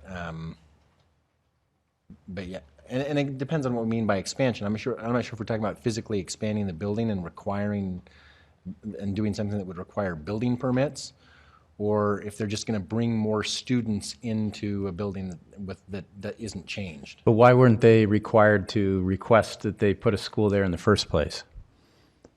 That's what I don't understand. I'm assuming they have a business license, and I don't know. I don't know why when they applied for a business license, whether that business was approved for the zone or not wouldn't have been asked. And maybe it was. I'm not certain of the answer to the question about whether it's not. Is it because it's a private school rather than a public school? I don't think that would make a difference. So I think that's part of the dilemma here, is that a school is permitted in any zone. When you have the question of a private school, is that just a business operating on a piece of property? That's a private school isn't necessarily defined specifically in our code. And when I said earlier, if that's a zoning compliance issue, my intention in that is that would be the opportunity for those compliance folks to actually review that, to say, well, is it part of the permitted uses or the conditional uses within the zone? If it's not, then there should be a situation and questions of, well, how do we rectify that situation? Is that a request from the school to come and add that type of use to the zone? Or there are a number of ways that it could be rectified. I think at the outset, it was just considered a school, and so there weren't really any questions as to its operational or its permitted abilities in that zone. So why couldn't they just increase their enrollment as long as there's room? They pack them in, and we don't even know. Well, I think that's the other question with expansion. For me, I mean, 125 students in that space, we would need to see some very specific operational and logistical plans of how that's going to happen in order to allow that. But who determined what their capacity was right now? I mean, I believe through a business license, like Mr. Through a business Jones, license, like Mr. Jones said. But that, again, that would be a really good question for staff to research and find additional information. Okay. Jeez. I'm going to invite one person from the neighborhood to speak. Susie Bramble is sticking her hand up. Oh. And if you could also be brief, I'd appreciate it. Thank you, Mr. Bramble. Brief. We actually dealt with this up at the legislature, the zoning for public schools. We dealt with it dealing with charter schools and whether charter schools could be put wherever they want, because a charter school is a public school. Under state statute, that's exempt from city zoning. A private school does not fit that definition. And that's been the frustration that we've had. I've been told by city staff that unless a complaint is made, the city will take no action. Well, we have a business operating on a property that is not complying with zoning. The city is well aware of it and is taking no action. Now, I've got to say, I respect everything that Mr. Church has said. He has bent over backwards trying to fit a round peg into a square hole. The problem is, it's still a round peg and it's still a square hole. And it just doesn't fit. With the school use today, that is a public facility compliant operation. We have the other parcel. It's public facility. You're under no obligation to zone for dollars. If I buy a piece of property, I'd love to bid on that property. As a matter of fact, over the years, we've looked at that property, and we didn't, as a businessman, I wanted to put a CPA firm there. It didn't fit the restrictive covenants. It didn't fit in talking historically with city council members. There was nothing we could do with that public facility property. There was no support from this council to do anything other than keep it in public facility because of what the original intent was. So I would implore you to consider making that consistent with the use of the building right now, which is public facility. Consider putting it on an agenda to rezone it back to what it was, consistent with its current use. That would bring the property into compliance, it would be consistent with the adjacent piece of property, and we wouldn't have this dilemma with an odd-shaped piece of property and wondering what to do with it. Thank you. All right. Any other discussion among the council? Mr. Harding. I've had a few thoughts as we've gone through this discussion. I'll try to move through them quickly, probably going from the most random to the most pertinent to the items before us. We talked about pro zones. I think we lost Mr. Pepperoni, but as I was joining the council, or maybe just before I joined the council, community development was very clear that they would like to move away from pro zones. And it does seem like there was a couple of years where none of them were proposed. But when they started to be proposed again, I kind of questioned that. And I thought we were moving away from these. Why are they being proposed again? And I think there's probably mixed feelings about pro zones with, I guess it would be the Department of Neighborhood and Community Services. I got that right. Just because they are problematic in some ways, but they're also very customizable. And so I think there's been times where, even though they're not preferred, there's times where it's the best tool. And there has been some talk about, well, I'll leave that for another time. I really liked the idea that was presented to us about creating a very low density residential, VLDR, we could call it.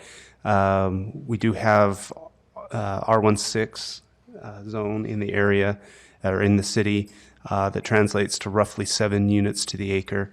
And I think a VLDR zone that had that 7 to 7.5 units to the acre might be very valuable, because it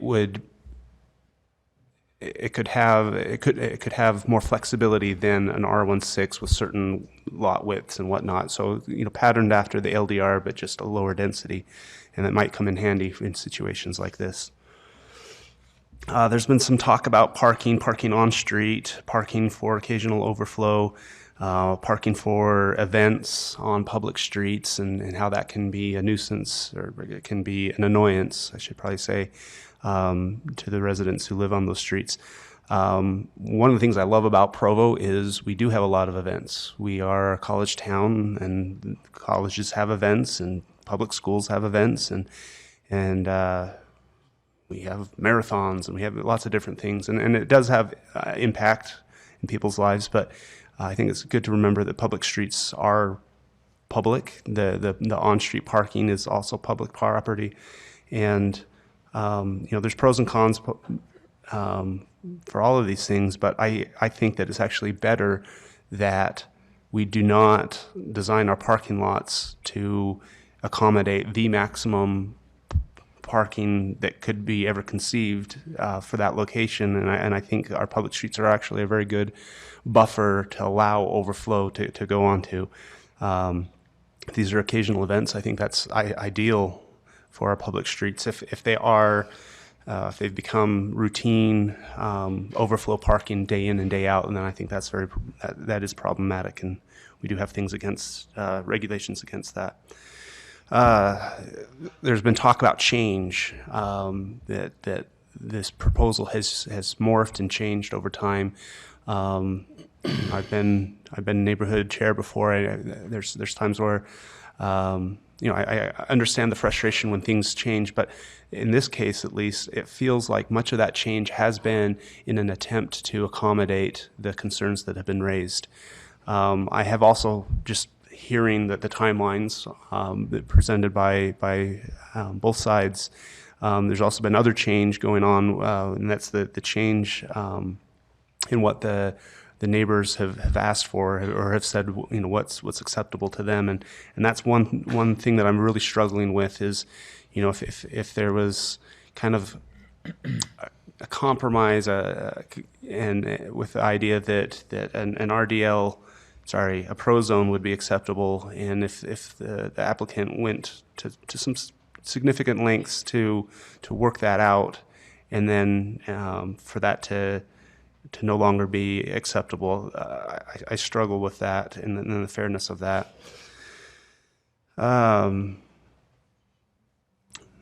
Ooh, I think I got to the end. Nope, almost. Yeah, the most important one. I won't even do that one. So this is the last one. When looking at the requests in front of us tonight, we have one request to change the general plan designation from public facilities to residential. This is a kind of a high-level, broad category of acceptable uses. And then we have a separate request to rezone from public facilities, which is a different public facilities than the other one, to low-density residential. In looking at that first request, from going from public facilities to residential, looking through the general plan, the goals, and where's the wording for that? The goals and policies of the general plan, I don't see any reason, any conflict between our general plan and that request. It seems to me to be aligned with all of the goals and policies. The second one, the request for LDR, I do feel that it conflicts with the neighborhood-specific policies contained in the general plan. I think in the staff report, it acknowledges as much. I believe, though, that staff report also talks about how the request for LDR does meet with other goals and policies articulated in the general plan. And so to me, that's kind of the question. What do we do when the general plan itself conflicts, or when a proposal is well aligned with some parts of the general plan and conflicts with other parts of the general plan? I feel like the parts that it is aligned with are the newer parts of the general plan, and I feel like this is the direction that Provo City has been moving towards for a long time. This is even in response to signals that we're receiving from the state, trying to address housing affordability. These are steps that I feel the community broadly approves of and agrees with. One problem that I see, not speaking of this tonight, but just generally, we often look at and say, well, here's some things we feel need to be done in order to address housing affordability. We feel that housing affordability is something that needs to be addressed. We want to, this is our vision for Provo in the future, that we can have our children buy homes here and be a part of this community. But then when we get down to more specifics, like what does that look like in my neighborhood, for this plot of land that happens to be still vacant, then often we're no longer supportive of these broader things. And so from a distance, it's great, but then as it gets up close, then we have these concerns. And I feel like the neighborhood-specific policies that are in the general plan have been there a very long time, and so the question for me is what do we do when there's that conflict? I don't feel comfortable rezoning this to LDR as requested while it conflicts with the specific policies of this neighborhood. I don't think the proper way to handle those conflicts are just to ignore the ones that we don't like. I think the proper way to do this is to revisit the general plan and to bring it into alignment and then move forward with these types of requests. and I believe we've been making some we've been making some progress on updating neighborhood-specific policies in the general plan. I don't think it's been going fast enough. That's maybe something that the council and the administration wants to look at, providing more resources to for planning to accelerate that process. But when trying to decide how I'm going to vote tonight on this specific question, I don't feel comfortable rezoning to LDR when it conflicts with the general plan. So those are my thoughts. Thank you. Any thoughts from the other council Mr. Chairman, if I might. Yes. Mr. Church, I want to commend you for what I thought was a very cogent presentation. It was very helpful for some of us coming at it for the first time. My concern is, I guess, twofold. One is that in the course of our discussion, I've got half a dozen unanswered questions, both legal issues and public policy issues. And I'm unprepared to vote in favor of this until I get answers.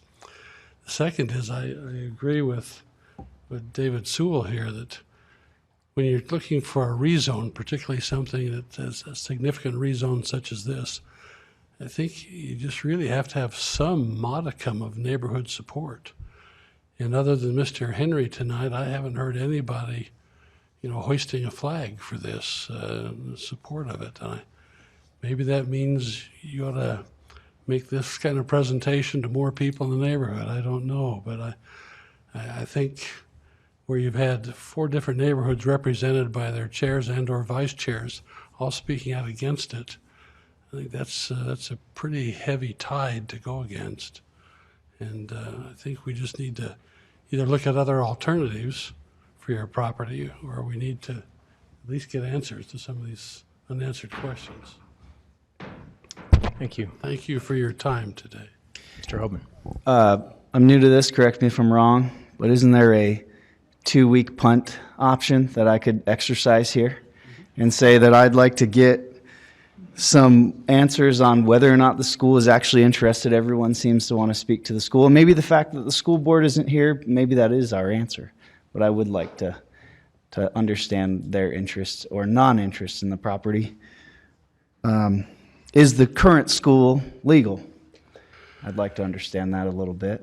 And the tactical matter of the most recent development agreement that has been seen, I guess, included this, what was it, CC? CCNRs. CCNRs. So maybe that we need to see something updated, or that needs to be updated. So I guess I'd like to exercise that option if we can, and then we can all get home. Mr. Jones, could you clarify what our options are? Sure. So generally, according to the council rules, on an item that is coming forward from the Planning Commission, if it's the first hearing of the council, any single council member can ask for the item to be automatically by rule continued to the next council meeting, and that can only be overcome by a vote of 5 council members to suspend the rules with respect to that item. This, however, through the timeline that you saw earlier, is actually the second hearing.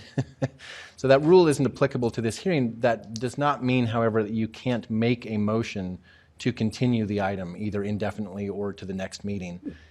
If you do that, then that would require a second from another council member, and if seconded, then there would be a vote, and if the majority approved the continuance, then it would go to that date. I'd like to make a motion that we continue this to the next meeting. All right. Is there any second? I have further concerns I'd like to discuss. I'll second it just for the purpose of discussion, just so we can discuss whether or not we would like to do this. If we do discuss this, or I guess now that we're discussing it, I would be interested to know, if it's even in the applicant's interest, if they have interest in having it continued or not. Okay. Ms. Ellsworth, you had it. Yes, it was my understanding that we did have a statement from the school district, and they said they had minimal interest. Is that correct? Yeah, it's in Right. your material. So we do know where the school district stands. We don't have to wait for them to come back with another statement, Well, right? but they had stated a blacked out purchase amount, and I guess, I don't know. I guess I wanted to ask them myself. Yes, Mr. Strachan.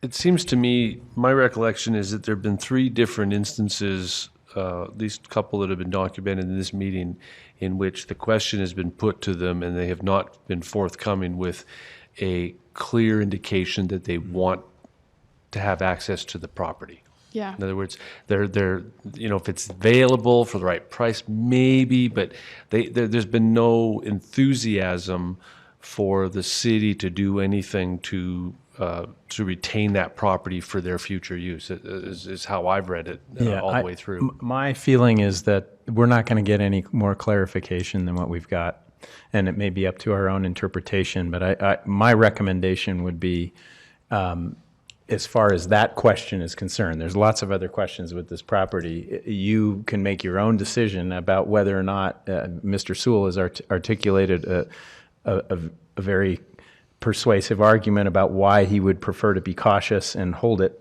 And if that is persuasive to anyone, that's a good reason. But as far as I'm concerned, I don't think I have enough information from the school board to make any assumptions. And so I think we have to decide on other grounds or on that instinct that Mr. Sewell described if that's what we want. Can I add something else? Absolutely. As for the property that's adjacent to it that may not be in compliance with city code, that is concerning to me, but I don't think it has that much sway on the decision we're making tonight. What do you think, Mr. Jones?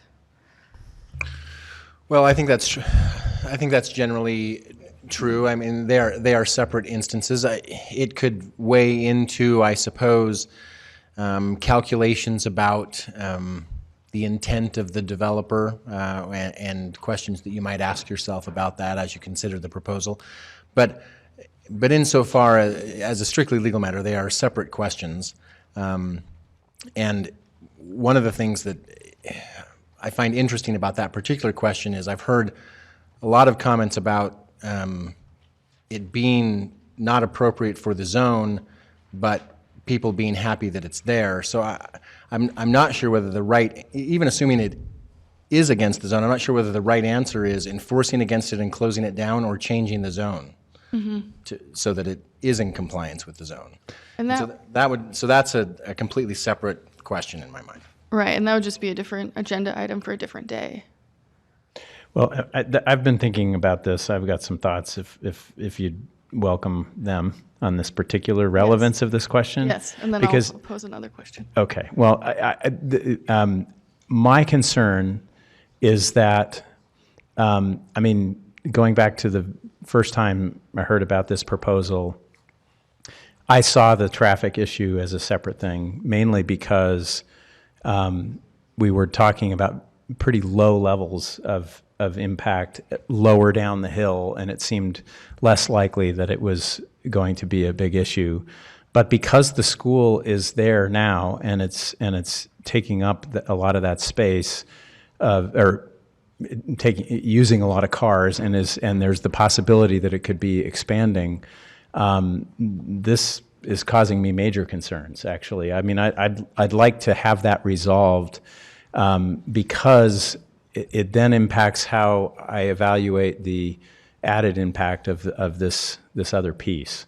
So I do see them as legally separate, but and it ends up being a separate discussion. But for me, that's the reason why I don't want to support this now, is because I want to get that resolved, because that will give us, I think, a clearer picture of what would be appropriate to do with this particular piece of property, because it hinges on parking and traffic that are of concern to the neighborhood. Anyway, that's how I'm thinking about that particular question. I just wanted to. I agree. The two parcels are symbiotic, aren't they? As a practical matter, I don't think we can split them. There's too much of a symbiotic relationship between what's going on in both. Yeah, and I agree with that as well. I do want to address one concern that Mr. Fillmore raised, and that's that so many people oppose this project. And I am sympathetic to the neighbors who came out and have spent a lot of time with us, and it is uncomfortable to experience change in our neighborhoods. But it is pretty typical for people who support a project to stay home and to not come out and voice their support. And it's similar when I've been lobbying against something on the Hill during the session. I'll drive all the way up there to oppose something, but I'm not going to drive all the way up there for something I support. So I think there may be some nuance in neighborhood opinions. But I do want to say, in terms of these two parcels, if we're looking at them together, I think they should be zoned the same, and I think they should have the same use, especially where this parcel that we're considering is so unusual in shape and topography and location. I'd like to see them matching, and whether that's matching in residential or in public facilities or in professional office, I'd like to see them combined in zoning. Mr. Shipley, do you want to add anything? Okay. All right. So we have a motion, and we need, Well, I Travis. can withdraw the motion. If everybody wants to vote, we can vote. I thought we needed more information, but it seems like most people are satisfied with the information they have. Obviously, it seems like my questions, I was just searching for some more context, similar to what you were saying, but. So are you withdrawing your motion? I'll withdraw my motion if that's what, yeah, I'll withdraw my motion. All right. I would like to add one more thought. I mean, I said what I wanted to say about I think the way Ms. Ellsworth has described it as ideal if they're both the same. I think I share those feelings. It does concern me that we don't have any capacity it doesn't sound like it's very clear anyway, how we're going to be able to control the growth of the neighboring property, which impacts this property. It already is impacting this property because there's already there's already a playground on it. So it seems to me that's got to get resolved because we can't adequately assess, as I said, parking and traffic impact. And I have concerns that have already been raised about the lack of guarantees that, much farther down the road, a development agreement is going to be sufficient. And that was the reason I was sort of leaning towards a pro zone as a solution to that. I will say Mr. Church has been very impressive to me. I've been very appreciative of my individual conversations with you and your presentations here. And so my reluctance to support this is, I'm afraid, will sound very disappointing to you because I think you've been really exceptional in your efforts to try to be accommodating to the neighborhood. My sense is that this is a very unique and particularly naughty, not N-A-U-G-H-T-Y, but K-N-O-T-T-Y problem. It may be the other two, I don't know, but it feels like it's a very complicated, particular set of issues that have just conflated in such a way that it's making this resolution very, very hard to come by. So I would prefer to find some resolution about the neighboring school, and I think I would prefer to keep it as PF ideally, even though I thought 6 was adequate. I thought 4 was even better. I really thought you went out of your way to try to accommodate the neighborhood, and it's not necessarily because the neighborhood's opposed to it that I'm feeling this way, even though I respect their opinions as well. It's mainly because of this concern about parking and traffic and the impact of the two properties together, given the development that's happened. I don't know, I didn't hear it from the neighborhood input, but it sounded to me like that was one of the reasons why there was that sudden turnoff of interest that you described, because it did seem to change the nature of what was happening in that particular location. Anyway, that's where I'm coming from. If there's any more discussion, otherwise we will move toward a motion to, yes, go ahead, Mr. Sewell. I just wanted to make one more comment on a somewhat related topic, but that all the accidents that have occurred there, we've seen the pictures. I'm just wondering, would the administration consider maybe sending one of our traffic people down there to meet with somebody, maybe like the Brambles, and bring a radar gun and just try to really get a feel for, I mean, just year after year, I keep hearing about accidents and near accidents, and I just wonder if it's enough of a problem where maybe we could actually do something. Yeah, we can absolutely do that. I remember, again, I had a bunch of kids as well, and spent a lot of time on Quell, cutting down through there for pickups and drop-offs. And I remember one day I was at the top, and someone had taken a campaign sign and flipped around and said "cop at bottom." And sure enough, we went down the hill, and there was a Provo police officer right by the brambles in the cul-de-sac trying to get people, and it was hilarious. So some kids must have been pulled over and then came up and did like a warning for all of us. But yeah, we will definitely look into that. We could just put a permanent cop at bottom sign. No, I'll even donate a campaign sign to flip around that they can use.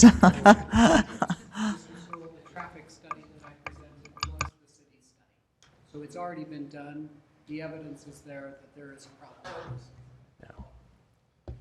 Yeah, and I noticed that average 37 mph. My first question was, where was that measured? I think if you measured it closer to their corner, that average is probably even higher, but that's what I'm... It was right at about their home. It was done by the city. Right on their home? It was down past our house, just Past, yeah. Because I think they start slowing down as soon as they come around that corner, so, anyway. Could we Mr. Harding. just post an old decommissioned police car right by Brambles? And, With a dummy inside. Yeah. Mr. Harding. Just technicality, but on that report, I believe that was the 85th percentile, not the average speed. The question I have, though, Mr. Jones, just if you can help us out here, if a council member did not feel comfortable approving one of these resolutions, what are their options, I guess? Well, because, so, and that's a good question, I think, especially for our new council members, because I don't know that we've had discussion about exactly how implied motions work. So, particularly for the benefit of the new council members, we have a somewhat unique system in Provo, in the Provo Municipal Council that was adopted a couple of years ago, where normally a legislative body or anybody that uses rules of procedure would follow a procedure where the beginning of the discussion is typically recommended to start off with someone making a motion, and then if there's a second to that motion, then discussion follows with an aim to eventually vote on that motion.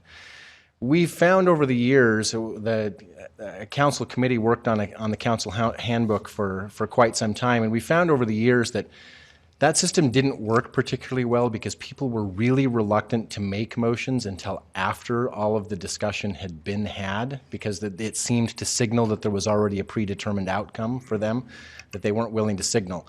So under the council, under the Provo City Council Rules of Procedure, we came up with a system where every agenda item automatically starts with an implied motion approving the item that requires no second and can be automatically voted on unless there's any substitute motion made.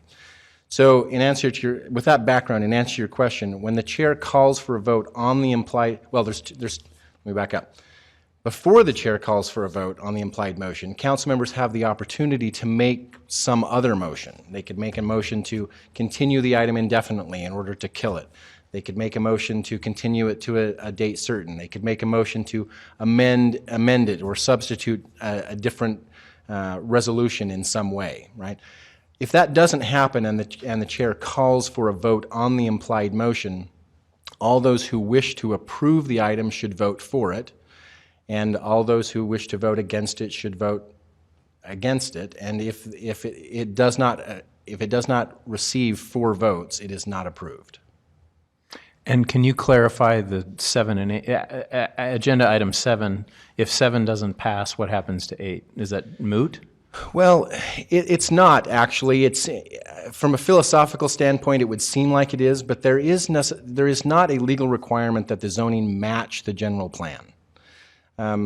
Provo City has generally followed a custom and practice, as you see in this agenda, that before the council votes on a rezone, they generally vote on a general plan amendment first, and consider the two together. That's not actually required, and the general plan is not mandatory that you follow it.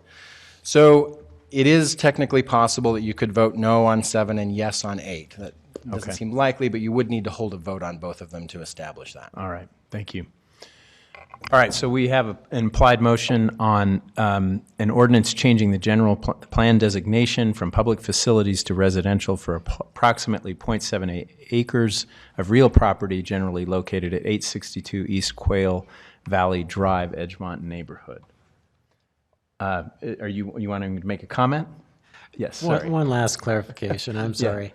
I just want to clarify, I'm not necessarily opposed to taking another meeting. If we have a couple council members that want to, get some questions answered, even though technically this is our second hearing, it feels a little more like a first hearing to me just because of the changes and the fact that we have 4 new counselors as well. So I could support that if there's a few that want to do that.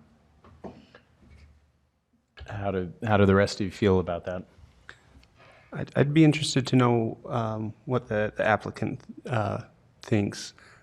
If I can gauge before the vote, it seems unlikely that this request is going to be passed tonight. Are you interested in taking a couple more weeks, seeing if we can answer some more questions, or I would hate to string this out if the applicant is not interested in that. Would you care to respond, Mr. Church? I would prefer that you vote tonight. It's pretty clear where this is falling and that there is a difference of opinion. I don't believe this is a square peg in a round hole because of what's located on the same street. But I've done this a lot, and it's pretty clear where this is headed. And none of us want to spend another night here discussing this. So I respect the opinion. I respect the neighbors. But I've been at this too long and I understand. And even if you had approved it this evening, I may have done something different because we're in talks and something different. I'm not interested in putting something in the neighborhood that they're so opposed to. I'm okay with that. And there's other ways of going about this and other things to do there. No, I'm okay with you voting and I respect where the vote lies. Thank you. Thank you for asking. All right. So unless there is a motion for any substitute motion, I will call for the vote on item number 7, as I just stated. All in favor of the designation change from public facilities to residential? Raise your hand or say aye. What do we normally do? Say aye? We raise our hand. All opposed? Okay. The vote is unanimously opposed. And then for number 8, an ordinance amending the zone map classification of approximately 0.78 acres of real property generally located at 862 East Quail Valley Drive. I don't even know if I have to read all this again, do I? No. You can just say agenda item Okay. 8. I just want to say to the public, I'm really going to try to make our meetings efficient, but we are grateful for your patience with the new council and as we learn together. So all in favor of action agenda number 8? All opposed? The voting is unanimously opposed to number 8. I thank you all for your time. I thank you for your patience with us, and we thank our new city council members for their labors tonight, and we wish you all a good night, and we will now adjourn, if there is no objection. Really hopeful.